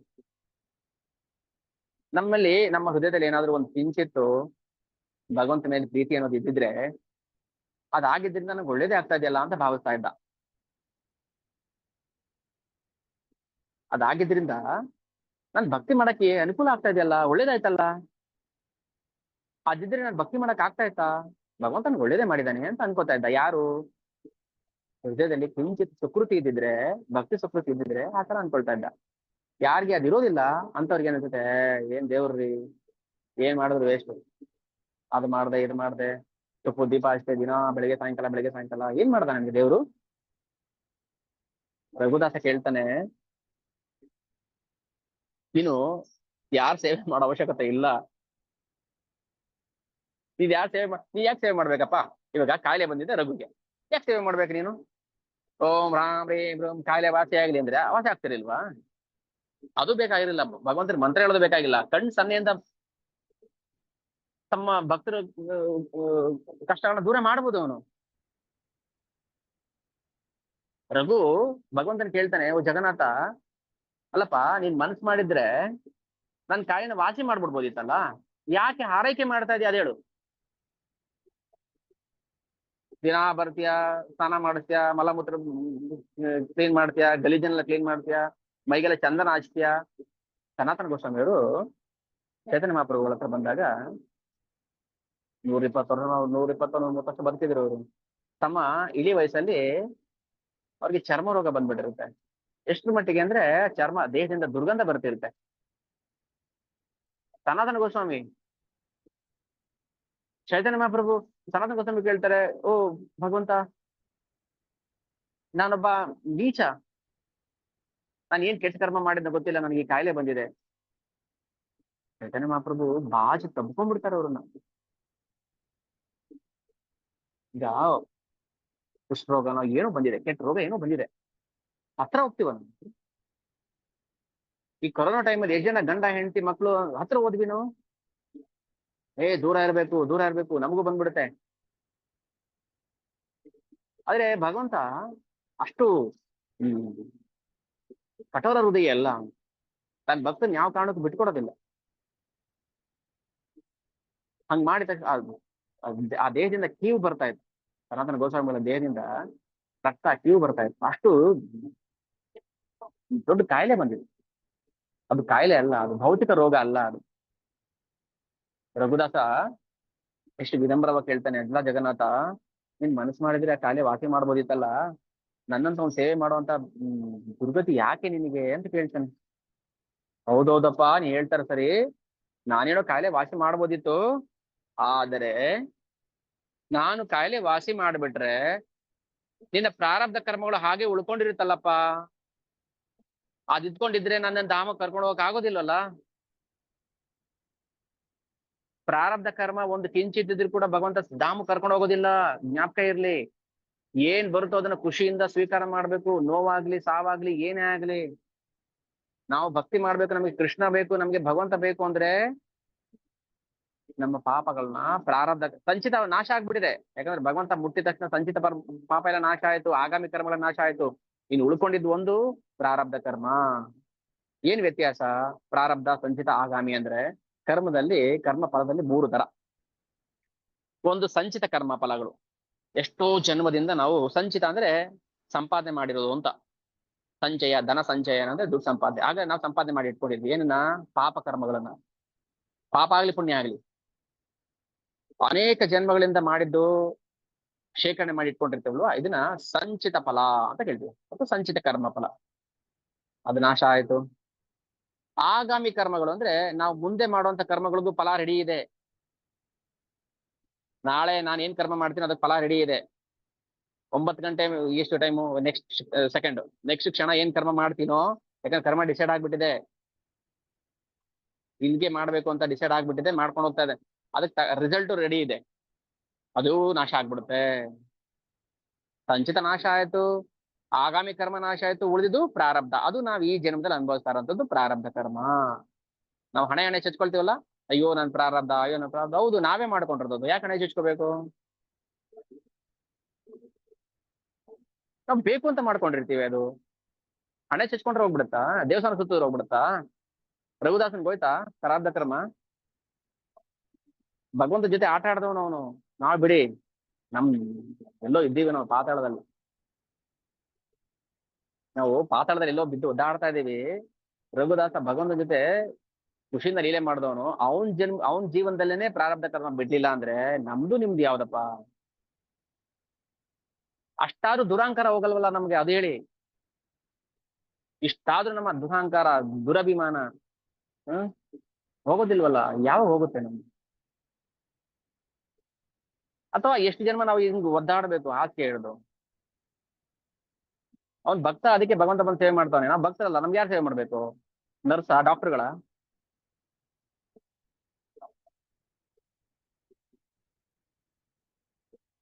ಭಕ್ತಿ ಮಾಡ್ಬೇಕು ಅಂತ ಅನ್ಸೋದೇ ಇಲ್ವಲ್ಲ, ಪ್ರೀತಿನೇ ಬರೋದಿಲ್ವಲ್ಲ ಜನಕ್ಕೆ. ವಾಲಂಟ್ರಿಗೆ ಏನಾದ್ರು ಮಾಡ್ಬೇಕು, ಬರೋದೇ ಇಲ್ಲ ಒಳಗಿಂದ. ಅವ್ರು ಹೇಳಿದ್ಮೇಲೆ ಯಾಕೆ ಮಾಡ್ಬೇಕಪ್ಪ? ಹೇಳೋಕ್ ಮುಂಚೆ ಮಾಡೋಣ. ಬರೋದಿಲ್ಲ. ಹೇಳಿ ನೋಡೋಣ. ಹೇಳಿದ್ಮೇಲೆ 4 ಸಲ ಹೇಳಿ ನೋಡೋಣ. ಮೆಸೇಜ್ ಹಾಕಿ, ಒಂದ್ ಮೆಸೇಜ್ಗೆ ಏನ್ ರಿಪ್ಲೈ ಮಾಡ್ಬೇಕು? 4 ಸಲ ಹಾಕ್ಲಿ. ಅಳಬೇಕು ಪ್ರಭುಗಳು, ಏನ್ ಮಾಡ್ತಪ್ಪ, ಏನ್ ಮಾಡ್ತಿದ್ದೀರಾ, ಏನ್ ಸೇವೆ ನಡೀತಾ ಇದೆ, ಪ್ಲೀಸ್ ದಯವಿಟ್ಟು ನಿಮ್ ಕಾಲಿಗೆ ಬೀಳ್ತೀನಿ ಹೇಳ್ರಿ ಅಂದ್ಮೇಲೆ ಒಂದ್ ಮೆಸೇಜ್ ಟಕ್ ಅಂತ ಹಾಕೋಣ. ಈ ದುರ್ನಡತೆ ಯಾಕೆ ಬೇಕು ಭಗವಂತನ ಮುಂದೆ ಅಂತ? ಪ್ರೀತಿ ಅಂದ್ರೆ ಹೇಳಿ ಕೇಳಿ ಬರ್ಬಾರ್ದು. ಅದು ಏನಪ್ಪಾ, ಭಗವಂತ ಪ್ರೀತಿ ಮಾಡ್ಲಾ ನಾನು? ಮಾಡು. ಎಷ್ಟ್ ಕೊಡ್ಬೇಕು ದುಡ್ಡು? ಅರ್ಥ ಮಾಡ್ಕೋಬೇಕು. ಭಕ್ತರ ಜೀವನದಲ್ಲಿ ಭಗವಂತ ಹೆಂಗ್ ಲೀಲೆ ಮಾಡ್ತಾ ಅರ್ಥ ಮಾಡ್ಕೋಬೇಕು. ಒಳಗಿಂದ ಬರ್ಬೇಕು ಪ್ರೀತಿ. ಕಲ್ಮಶ ಇದೆ ಆದ್ರೂ. ಈಗ ಏನೋ ಚರ್ಮ ರೋಗ ಏನೋ ಆಯ್ತು, ಬಂತು ರಘುದಾಸನ್ ತರ. ರಕ್ತ, ಕೀವು ಎಲ್ಲ ಬರುತ್ತಲ್ವಾ ದೇಹದಲ್ಲಿ, ಎಲ್ಲ ಇದೆ ಅಲ್ವಾ, ರಕ್ತ, ಕೀವು, ಮಲಮೂತ್ರ ಎಲ್ಲ ಇದೆ. ಹಂಗನ್ಬಿಟ್ಟು ದೇಹನ ಗಲೀಜು ಕೊಳಕು ಅಂತ ಹೇಳತ್ತಲ್ವಾ? ದೇಹ ದೇವಸ್ಥಾನ ಇದ್ದಾಗೆ. ದೇವಸ್ಥಾನ ಗಲೀಜಾಗುತ್ತೆ, ಅದನ್ನ ಓರಣ ಮಾಡ್ಬೇಕು, ದಿನ ಬೆಳಿಗ್ಗೆ ಎದ್ದು ಕಸ ಗುಡಿಸ್ಬೇಕು, ಕ್ಲೀನ್ ಆಗುತ್ತೆ. ತಿರ್ಗಾ ಮತ್ತೆ ಬೆಳಿಗ್ಗೆ ಧೂಳು ಬರುತ್ತೆ, ಗುಡಿಸ್ಬೇಕು. ಹಾಗೆ ಪ್ರತಿಯೊಬ್ಬರ ಹೃದಯದಲ್ಲೂ ಕಲ್ಮಶ, ದೌರ್ಬಲ್ಯ, ಹೃದಯ ದೌರ್ಬಲ್ಯ ಬರುತ್ತೆ, ಗುಡಿಸ್ಬೇಕು ನಾವು. ಮತ್ತೆ ಬರುತ್ತೆ, ಗುಡಿಸ್ಬೇಕು. ಎಲ್ಲಿ ತನಕ? ಭಗವಂತನ ಖುಷಿ ಆಗ್ಬೇಕು. ಇಲ್ಲ ಇಲ್ಲ, ನಾನ್ ಕ್ಲೀನ್ ಮಾಡ್ತೀನಿ. ಭಗವಂತ ಕ್ಲೀನ್ ಮಾಡಿದ್ರೆ ಪರ್ಮನೆಂಟ್ ಕ್ಲೀನ್ ಮಾಡ್ತಾನೆ. ನಾವು ಕ್ಲೀನ್ ಮಾಡಿದ್ರೆ ಏನಾಗುತ್ತೆ? ಇವತ್ತು ಕ್ಲೀನ್ ಮಾಡ್ಬೇಕು, ನಾಳೆನೂ ಮಾಡ್ಬೇಕು, ನಾಡ್ದು ಮಾಡ್ಬೇಕು, ಸಾಯ್ಗಂತ ಮಾಡ್ಬೇಕು. ಅದಾಗೋದಿಲ್ಲ, ಮುಗಿಯೋದಿಲ್ಲ. ಅದಕ್ಕೆ ಸಂಚಿತ ಕರ್ಮ ಅಂತ ಹೇಳೋದು. ಮುಗಿದೋರಂತ ಕರ್ಮ ಫಲವನ್ನ ತುಂಬ್ಕೊಂಡು ಬಂದಿದೆ. ಆದ್ರೆ ರಘುದಾಸನಿಗೆ ಎಲ್ಲ ನಾಶ ಆಯ್ತು, ಪ್ರಾರಬ್ಧ ಕರ್ಮ ಒಂದು ಉಳ್ಕೊಳ್ತು. ರಘು ಕೇಳ್ತಾನೆ, ಅಲ್ಲಪ್ಪ ನಿನ್ ಕಾಯಿಲೆ ಗುಣ ಮಾಡ್ಬೋದಿತ್ತಲ್ಲ, ಯಾಕೆ ಮಾಡ್ಲಿಲ್ಲ? ಇದೆಲ್ಲ ಯಾಕೆ ಕಷ್ಟ ತಗೋತಾ ಇದೀಯಾ ಅಂದ್ರೆ, ಹೌದು ರಘು, ನಾನು ನಿನ್ನ ನನ್ನ ಧಾಮ ಕರ್ಕೊಂಡು ಹೋಗ್ಬೇಕು ಅಂತ ಆಸೆ ಪಡ್ತಾ ಇದ್ದೀನಿ. ನಿನಗೆ ಆಸೆ ಇದೆಯಲ್ಲೋ ಗೊತ್ತಿಲ್ಲ, ನನಗೆ ಆಸೆ ಇದೆ ನಿನ್ನ ಧಾಮ ಕರ್ಕೊಂಡು ಹೋಗ್ಬೇಕು ಅಂತ. ಆದ್ರೆ ಪ್ರಾರಬ್ಧ ಕರ್ಮ ಇದ್ರೆ ಕರ್ಕೊಂಡು ಹೋಗಕ್ ಆಗೋದಿಲ್ಲ ಅಲ್ಲಿ. ಅದೊಂದೇ ರೀಸನ್ ಅಲ್ಲ, ನನಗೆ ತುಂಬಾ ಆಸೆ ಇದೆ, ನನ್ನ ಭಕ್ತರ ಸೇವೆ ಮಾಡ್ಬೇಕು ಅಂತ ನನಗೆ ಆಸೆ ಇದೆ. ನಾನು ಬರೀ ವೈಕುಂಠದಲ್ಲಿ ಗೋಲೋಕದಲ್ಲಿ ಕೂತ್ಕೊಂಡು ಸೇವೆ ತಗೊಳ್ಳೋದು ಅಷ್ಟೇ ಅಲ್ಲ, ಸೇವೆ ಮಾಡೋದು ಇದೆ. ನಾನು ಸೇವೆ ಮಾಡ್ಬೇಕು ಭಕ್ತರಿಗೆ. ನನ್ಗೆ ಆಸೆ ಇರೋದಿಲ್ವಾ? ನಿನ್ಗೆ ಎಷ್ಟು ಆಸೆ ಇತ್ತು ನೋಡು, ನನ್ಗೋಸ್ಕರ ಹೂವಿನ ಹಾರ ತಂದೆ ನೀನು ನನಗೆ ಹಾಕಬೇಕು ಅಂತ ಹೂವಿನ ಹಾರ ತಂದೆ. ಎಷ್ಟು ಪ್ರೀತಿಯಿಂದ ಮಾಡ್ಕೊಂಡ್ ಬಂದಿದೆ, ಅದೇ ಪ್ರೀತಿ ನನಗೂ ಇದೆ ನನ್ನ ಭಕ್ತರ ಸೇವೆ ಮಾಡಕ್ಕೋಸ್ಕರ. ಎಷ್ಟು ಆನಂದ ಆಯ್ತು ಅವನಿಗೆ, ರಘುಗೆ. ಹ್ಮ್ ಜನ ಎಲ್ಲ ಮಾತಾಡ್ಕೊಳಲ್ವಾ?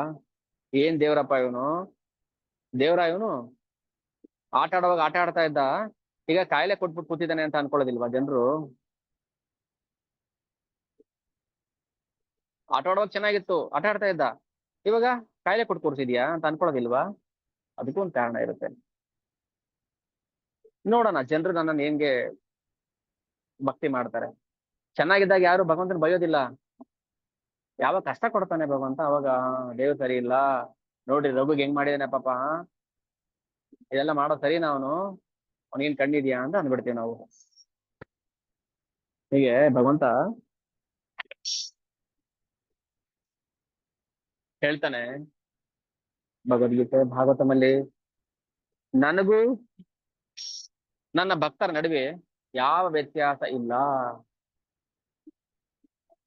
ನನಗೂ ನನ್ನ ಭಕ್ತರ ನಡುವೆ ಯಾವ ವ್ಯತ್ಯಾಸ ಇಲ್ಲ. ಸಾಕ್ಷಾತ್ ಹರಿತ್ವೇನ ಸಮಸ್ತ ಶಾಸ್ತ್ರ. ಎಲ್ಲಾ ಶಾಸ್ತ್ರ ಹೇಳುತ್ತೆ ಭಗವಂತ ಮತ್ತೆ ಭಗವಂತನ ಶುದ್ಧ ಭಕ್ತರ ನಡುವೆ ಯಾವ ವ್ಯತ್ಯಾಸ ಇಲ್ಲ.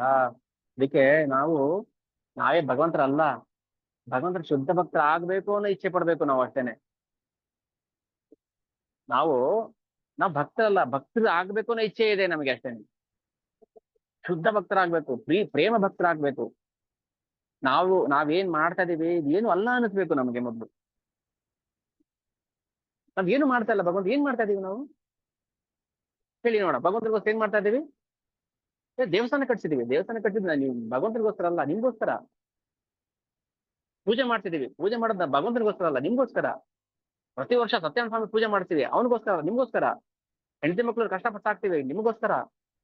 ಪ್ರತಿಯೊಂದು ನಿಮಗೋಸ್ಕರ ಮಾಡ್ತಾ ಇರೋದು, ಅವನಿಗೋಸ್ಕರ ಅಲ್ಲ. ನೈವೇದ್ಯ ಮಾಡ್ತೀವಿ, ನೈವೇದ್ಯ ಮಾಡೋದು ಅವನಿಗೋಸ್ಕರ ಅಲ್ಲ, ನಿಮಗೋಸ್ಕರ ಮಾಡ್ಕೊಂಡು ಅವನ ನೈವೇದ್ಯ ಮಾಡ್ತಾ ಇರೋದು. ಏನು ಮಾಡ್ತಾ ಇಲ್ಲ ನಾವು ಭಗವಂತನಿಗೋಸ್ಕರ. ಪ್ರತಿಯೊಂದ್ರಲ್ಲೂ ಸ್ವಾರ್ಥ ಇದೆ ನಮ್ಗೆ. ಇನ್ಮೇಲಾದ್ರೂ ನಾವು ಭಗವಂತ ನೋಡ್ತಾನೆ, ಅವಕಾಶ ಕೊಡ್ತಾನೆ, ಕಾಲ ಕೊಡ್ತಾನೆ, ಸಮಯ ಕೊಡ್ತಾನೆ, ಎಷ್ಟು ಸಮಯ ಬೇಕೋ ತಗೊಳ್ಳಿ. ಆದ್ರೆ ಮನುಷ್ಯ ಜನ್ಮಕ್ಕೆ ಬಂದಾಗ ಮಾತ್ರ ಅವಕಾಶ, ಮರದ ಜನ್ಮಕ್ಕೆ ಬಂದಾಗ ಅವಕಾಶ ಇಲ್ಲ. ಅದನ್ನ ಭೋಗಿಸ್ಬೇಕು ಅಷ್ಟೇನೆ, ನಿಂತ್ಕೊಂಡಿರ್ಬೇಕು 500 ವರ್ಷ 1000 ವರ್ಷ, ಯಾರನ್ನ ಕೊಡ್ಲಿ ಆಟ ತನಕ, ಇಲ್ಲ ಸಿಡ್ಲೋಡ್ ಬೀಳೋ ತನಕ ನಿಂತೇ ಇರ್ಬೇಕು. ಮಣಿಗ್ರೀವ ನಳಕೋವರೆ ನಿಂತಂಗೆ. ಆದ್ರೆ ಅವ್ರಿಗೆ ನಾರದರ ಕೃಪೆ ಇತ್ತು, ನಮ್ಗೆ ಯಾರ ಕೃಪೆ ಇದೆಯಪ್ಪ? ವೈಷ್ಣವ ಕೃಪೆ ಇದೆಯಾ ನಮಗೆ? ನಿನ್ನೆ ಗುರುತತ್ವದ ಬಗ್ಗೆ ಮಾತಾಡಿದೀವಲ್ವಾ. ರಾಜ ಕುಲಶೇಖರ ತನ್ನ ಗುರು ಪಾದದಲ್ಲಿ ಅಂಟ್ಕೊಂಡಿರುವಂತ ಪಾದದ ಧೂಳ್ನ ಗೊತ್ತಿಲ್ಲದೆ ಯಾವ್ದೋ ನೊಣ ಬಂದು ಕಿರಿಕಿರಿ ಮಾಡ್ತಾ ಇತ್ತು, ಓಡಿಸಕ್ ಹೋಗಿ ಒರೆಸ್ಕೋತಾನೆ, ಅದು ಬಿದ್ದೋಗುತ್ತೆ ಕೆಳಗೆ ಪಾದದ ಧೂಳು. ಗುರು ತಲೆ ಬಗ್ಗಿ ಹೊರಟೋಗ್ಬಿಡ್ತಾರೆ, ಅಪರಾಧ ಆಯ್ತು ಅಂತ. ಬೇಕು ಅಂತ ಮಾಡಿಲ್ಲ, ಆದ್ರೆ ಅದಕ್ಕೋಸ್ಕರ ಎಷ್ಟು ಪ್ರಾಯಶ್ಚಿತ್ತ ಪಟ್ಟ ಅವನು. ಯಾವ ಶಾಸ್ತ್ರದಲ್ಲಿ ಏನು ಕಠೋರವಾದ ಪ್ರಾಯಶ್ಚಿತ್ತ ಹೇಳಿದರೆ ಹೇಳ್ರಿ ನನಗೆ. ಕೃಪೆ ಇದ್ರೆ ಮಾತ್ರ ನಾವು ಭಕ್ತಿ ಮಾಡೋ ಬರ್ಬೋದು, ಭಕ್ತಿ ಹಂತಕ್ಕೆ, ಭಕ್ತಿ ಪ್ಲಾಟ್ಫಾರ್ಮ್ ಬರ್ಬೋದು. ಕೃಪೆ ಇಲ್ಲ ಅಂದ್ರೆ ಹೋಯ್ತು. ಅದಕ್ಕೆ ಹೇಳೋದು, ಗುರು ಸೇವೆ ಮಾಡಿ, ಗುರು ಸೇವೆ ಮಾಡುವಂತ ಅವಕಾಶವನ್ನ ಪಡ್ಕೊಳ್ಳಿ. ಗುರು ಸೇವೆ ನಾವ್ ಮಾಡಿದ್ರೆ ಭಗವಂತ ಏನ್ ಮಾಡ್ತಾರೆ, ಭಕ್ತರ ಸೇವೆ ಮಾಡಕ್ ಬರ್ತಾನೆ. ಭಕ್ತರ ಸೇವೆ ಮಾಡಕ್ ಬರ್ತಾನೆ ಭಗವಂತ. ರಘು ಕೇಳ್ತಾನೆ, ನಿನ್ಗೇನ್ ಅವಶ್ಯಕತೆಯಪ್ಪ ನಮ್ ಸೇವೆ ಮಾಡೋದು? ನನಗಿಷ್ಟ, ಭಕ್ತರ ಸೇವೆ ಮಾಡಕ್ ನನ್ಗಿಷ್ಟ, ತುಂಬಾ ಖುಷಿ. ನೀನ್ ಎಳ್ದಿಲ್ಲ ಅಂತ ನಾನು ರಥ ಮೂವ್ ಮಾಡ್ಲಿಲ್ಲ. ನಾನು ನೀನ್ ಬಂದು ಎಳಿಬೇಕು ನನ್ ರಥನ, ಅವಾಗ ನಾನು ಮುಂದಕ್ಕೆ ಹೋಗೋದು. ಅಷ್ಟು ಪ್ರೀತಿ ಮಾಡುವಂತ ಭಗವಂತ ಭಕ್ತರಿಗೆ ಈ ತರ ಕಾಯಿಲೆ ಕೊಟ್ಟು ತನ್ನ ಪ್ರಾರಬ್ಧ ಕರ್ಮನೆಲ್ಲ ಕಳ್ಕೊಂಡು ನಿನ್ನ ಭಗವದ್ ಧಾಮ ಕರ್ಕೊಂಡು ಹೋಗ್ಬೇಕು ಅಂತಾನೆಲ್ಲ ಎಷ್ಟು ಕೃಪೆ ಇರ್ಬೇಕು, ಎಷ್ಟು ಕರುಣಾಮಯಿ ಅವನು. ಹ ಎಲ್ರು 100ಕ್ಕೆ 100 ತಗೋಬೇಕನ್ನೋ ಆಸೆ, ಎಲ್ರು ಫಸ್ಟ್ ರ್ಯಾಂಕ್ ಬರ್ಬೇಕನ್ನೋ ಆಸೆ, ಆದ್ರೆ ಯಾರು ಕಷ್ಟಪಡಕ್ ಇಷ್ಟ ಇಲ್ಲ. ಎಲ್ರು ಶ್ರೀಮಂತರಾಗ್ಬೇಕು, ಆದ್ರೆ ಕಷ್ಟಪಡ್ರಿ. ನೋಡೋಣ, ನಾಳೆ ನೋಡೋಣ. ಭಗವಂತ ಸರಿ ಆಯ್ತಪ್ಪ, ನಾಳೆ ನೋಡುವಂತೆ. ನಾನ್ ನಾಳೆನೆ ಬರ್ತೀನಿ. ಆ ನಾಳೆ ಅನ್ನೋದು ಎಷ್ಟು ಜನಕ್ಕೆ ಬರೋದಿಲ್ಲ. ಎಷ್ಟು ಜನ ಜಗತ್ತಲ್ಲಿ ಈಗ ನಾಳೆ ನಾಳೆ ಬರೋದಿಲ್ಲ. ಆ 270 ಜನ ಯಾರು ಹೋದ್ರಲ್ಲ, ಅವ್ರಿಗೆ ನಾಳೆ ಅನ್ನೋದು ಬಂತ?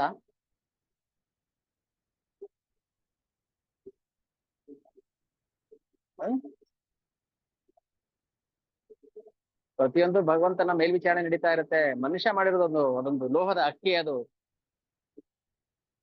ಯಾವಾಗ ಬೇಕಾದ್ರೂ ಬಿಲ್ಡಿಂಗ್ ಮೇಲೆ ಬೀಳ್ಬೋದು, ನದಿ ಒಳಗೆ ಬೀಳ್ಬೋದು, ಎಲ್ಲಿ ಬೇಕಾದ್ರೂ ಬೀಳ್ಬೋದು ಅದು.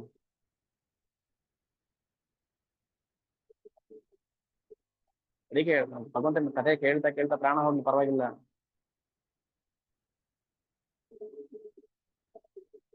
ಕಿಂಚಿತ್ ಆದ್ರೂ ಈ ಪ್ರೀತಿ ನಾವು ಬೆಳೆಸ್ಕೋಬೇಕು.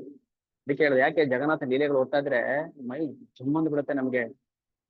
ಎಷ್ಟು ಸಲ ಹೇಳಿದ್ರು, ಎಷ್ಟು ಸಲ ಓದಿದ್ರು ಹೊಸದಾಗಿ ಓದ್ತಾ ಇದೀವಲ್ಲ, ಇದು ಇನ್ನೂ ಓದ್ಬೇಕು, ಇನ್ನೂ ಓದ್ಬೇಕು ಅನ್ನೋ ರುಚಿ ಬರುತ್ತೆ ನಮ್ಗೆ.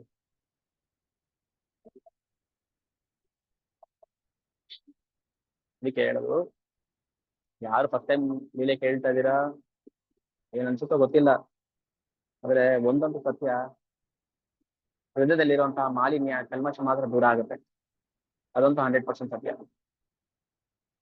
ಆನಂದ ಆಯ್ತು, ಬೇಜಾರಾಯ್ತು, ಅಯ್ಯೋ ಪಾಪ ಅವನಿಗೆ ಹಂಗ ಆಗ್ಬಾರ್ದಾಗಿತ್ತಲ್ಲ ಅಂತಾನು ಕನಿಕರ ಬಂದಿರುತ್ತೆ ನಮ್ಗೆ ರಘುದಾದನ್ ಮೇಲೆ. ಅಯ್ಯೋ ಪಾಪ ರಘುಗ ಹಂಗ ಆಗ್ಬಾರ್ದಾಗಿತ್ತು. ಮರ ಹತ್ಬಿಟ್ಟು ಹಲಸಿನಕಾಯಿ ಕಿತ್ತಾಕು, ಅಯ್ಯೋ ಕಳ್ಳ ಹಿಂಗ್ ಮಾಡಬಾರ್ದಾಗಿತ್ತಲ್ಲ ಅವ್ರಿಗೆ. ಭಗವಂತನಿಗೆ ಆನಂದ ಸಿಗುತ್ತೆ. ಭಕ್ತರಿಗೆ ಕಷ್ಟ ಕೊಟ್ಟು ಆನಂದ ತಗೊಳ್ಳೋದಲ್ಲ ಅವನು. ಕಷ್ಟ ಕೊಡೋದು ಏನಕ್ಕೆ ಗೊತ್ತಾ, ಅವ್ನ ಪಾಪಗಳನ್ನ ನಾಶ ಮಾಡೋದಕ್ಕೆ. ನನ್ ಭಕ್ತನ ಪಾಪ ನಾಶ ಆಗ್ತಾ ಇದೆ, ನಾಶ ಆಗ್ತಾ ಇದೆ, ಅವ್ನು ಇನ್ನೊಂದು ಸ್ವಲ್ಪ ದಿನದ ನನ್ನ ಹತ್ರ ಬರ್ತಾನೆ ಅನ್ನೋ ಖುಷಿ ಇರುತ್ತೆ ಅವನಿಗೆ. ಯಾವ ಜೀವಿನೂ ಭಗವಂತ ಕಳ್ಕೊಳಕ್ ಇಷ್ಟ ಪಡೋದಿಲ್ಲ. ನಮಗ್ ಬೇಡ, ಅದಕ್ಕೆ ನಾವು ಕಳ್ಕೊಂಡ್ ಬಂದಿದೀವಿ. ನಮಗ್ ಬೇಡ ಕೃಷ್ಣ. ನಮ್ಗೆ ಭೌತಿಕ ಸುಖ ಬೇಕು, ನನಗೆ ಶ್ರೀಮಂತಿಕೆ ಬೇಕು, ನನಗೆ ಹೆಸರು ಬೇಕು, ಕೀರ್ತಿ ಬೇಕು, ಹಣ ಬೇಕು, ಅಧಿಕಾರ ಬೇಕು. ಕೃಷ್ಣ ಬೇಡ ನನಗೆ. ನನಗೆ ಭಗವಂತ ಓಕೆ ತಥಾಸ್ತು, ಅನುಗ್ರಹ. ಒಂದಲ್ಲ ಒಂದಿನ ನಾವು ಅದಕ್ಕೆ ಹೋಗ್ತೀವಿ, ಹೋಗ್ಲೇಬೇಕು, ಹಂಗ್ ಮಾಡ್ತಾನೆ ಭಗವಂತ. ಓಕೆ, ಇವತ್ತು ಇದೊಂದು ಲೀಲೆ ಎಲ್ಲಿಗೆ ಸ್ಟಾಪ್ ಮಾಡ್ತೀನಿ. ಅವಕಾಶ ಕೊಟ್ರೆ ಮತ್ತೆ ಭಗವಂತ ಅವಕಾಶ ಕೊಟ್ರೆ ನಾಳೆ ಇನ್ನೊಬ್ಬ ಭಕ್ತರ ಬಗ್ಗೆ ಚರ್ಚೆ ಮಾಡೋಣ. ನೀವು ಸ್ಟಾಪ್ ಮಾಡ್ತೀನಿ. ಓಕೆ, ವಂಶ ಕಲ್ಪತರುದೇಶ ಕೃಪಾ ಕಲ್ಪಿತಾನಾಂ ಪಾವನೇಭ್ಯೋ ವೈಷ್ಣವೇಭ್ಯೋ ನಮೋ ನಮಃ. ಜಗತ್ ಕೃಷ್ಣ ಪ್ರಭುಪಾದ ಕಿ ಜೈ. ಶ್ರೀ ಶ್ರೀ ಜಗನ್ನಾಥ ಬಲದೇವ ಸುಭದ್ರ ಸಂತೋಷ್ ಜೈ.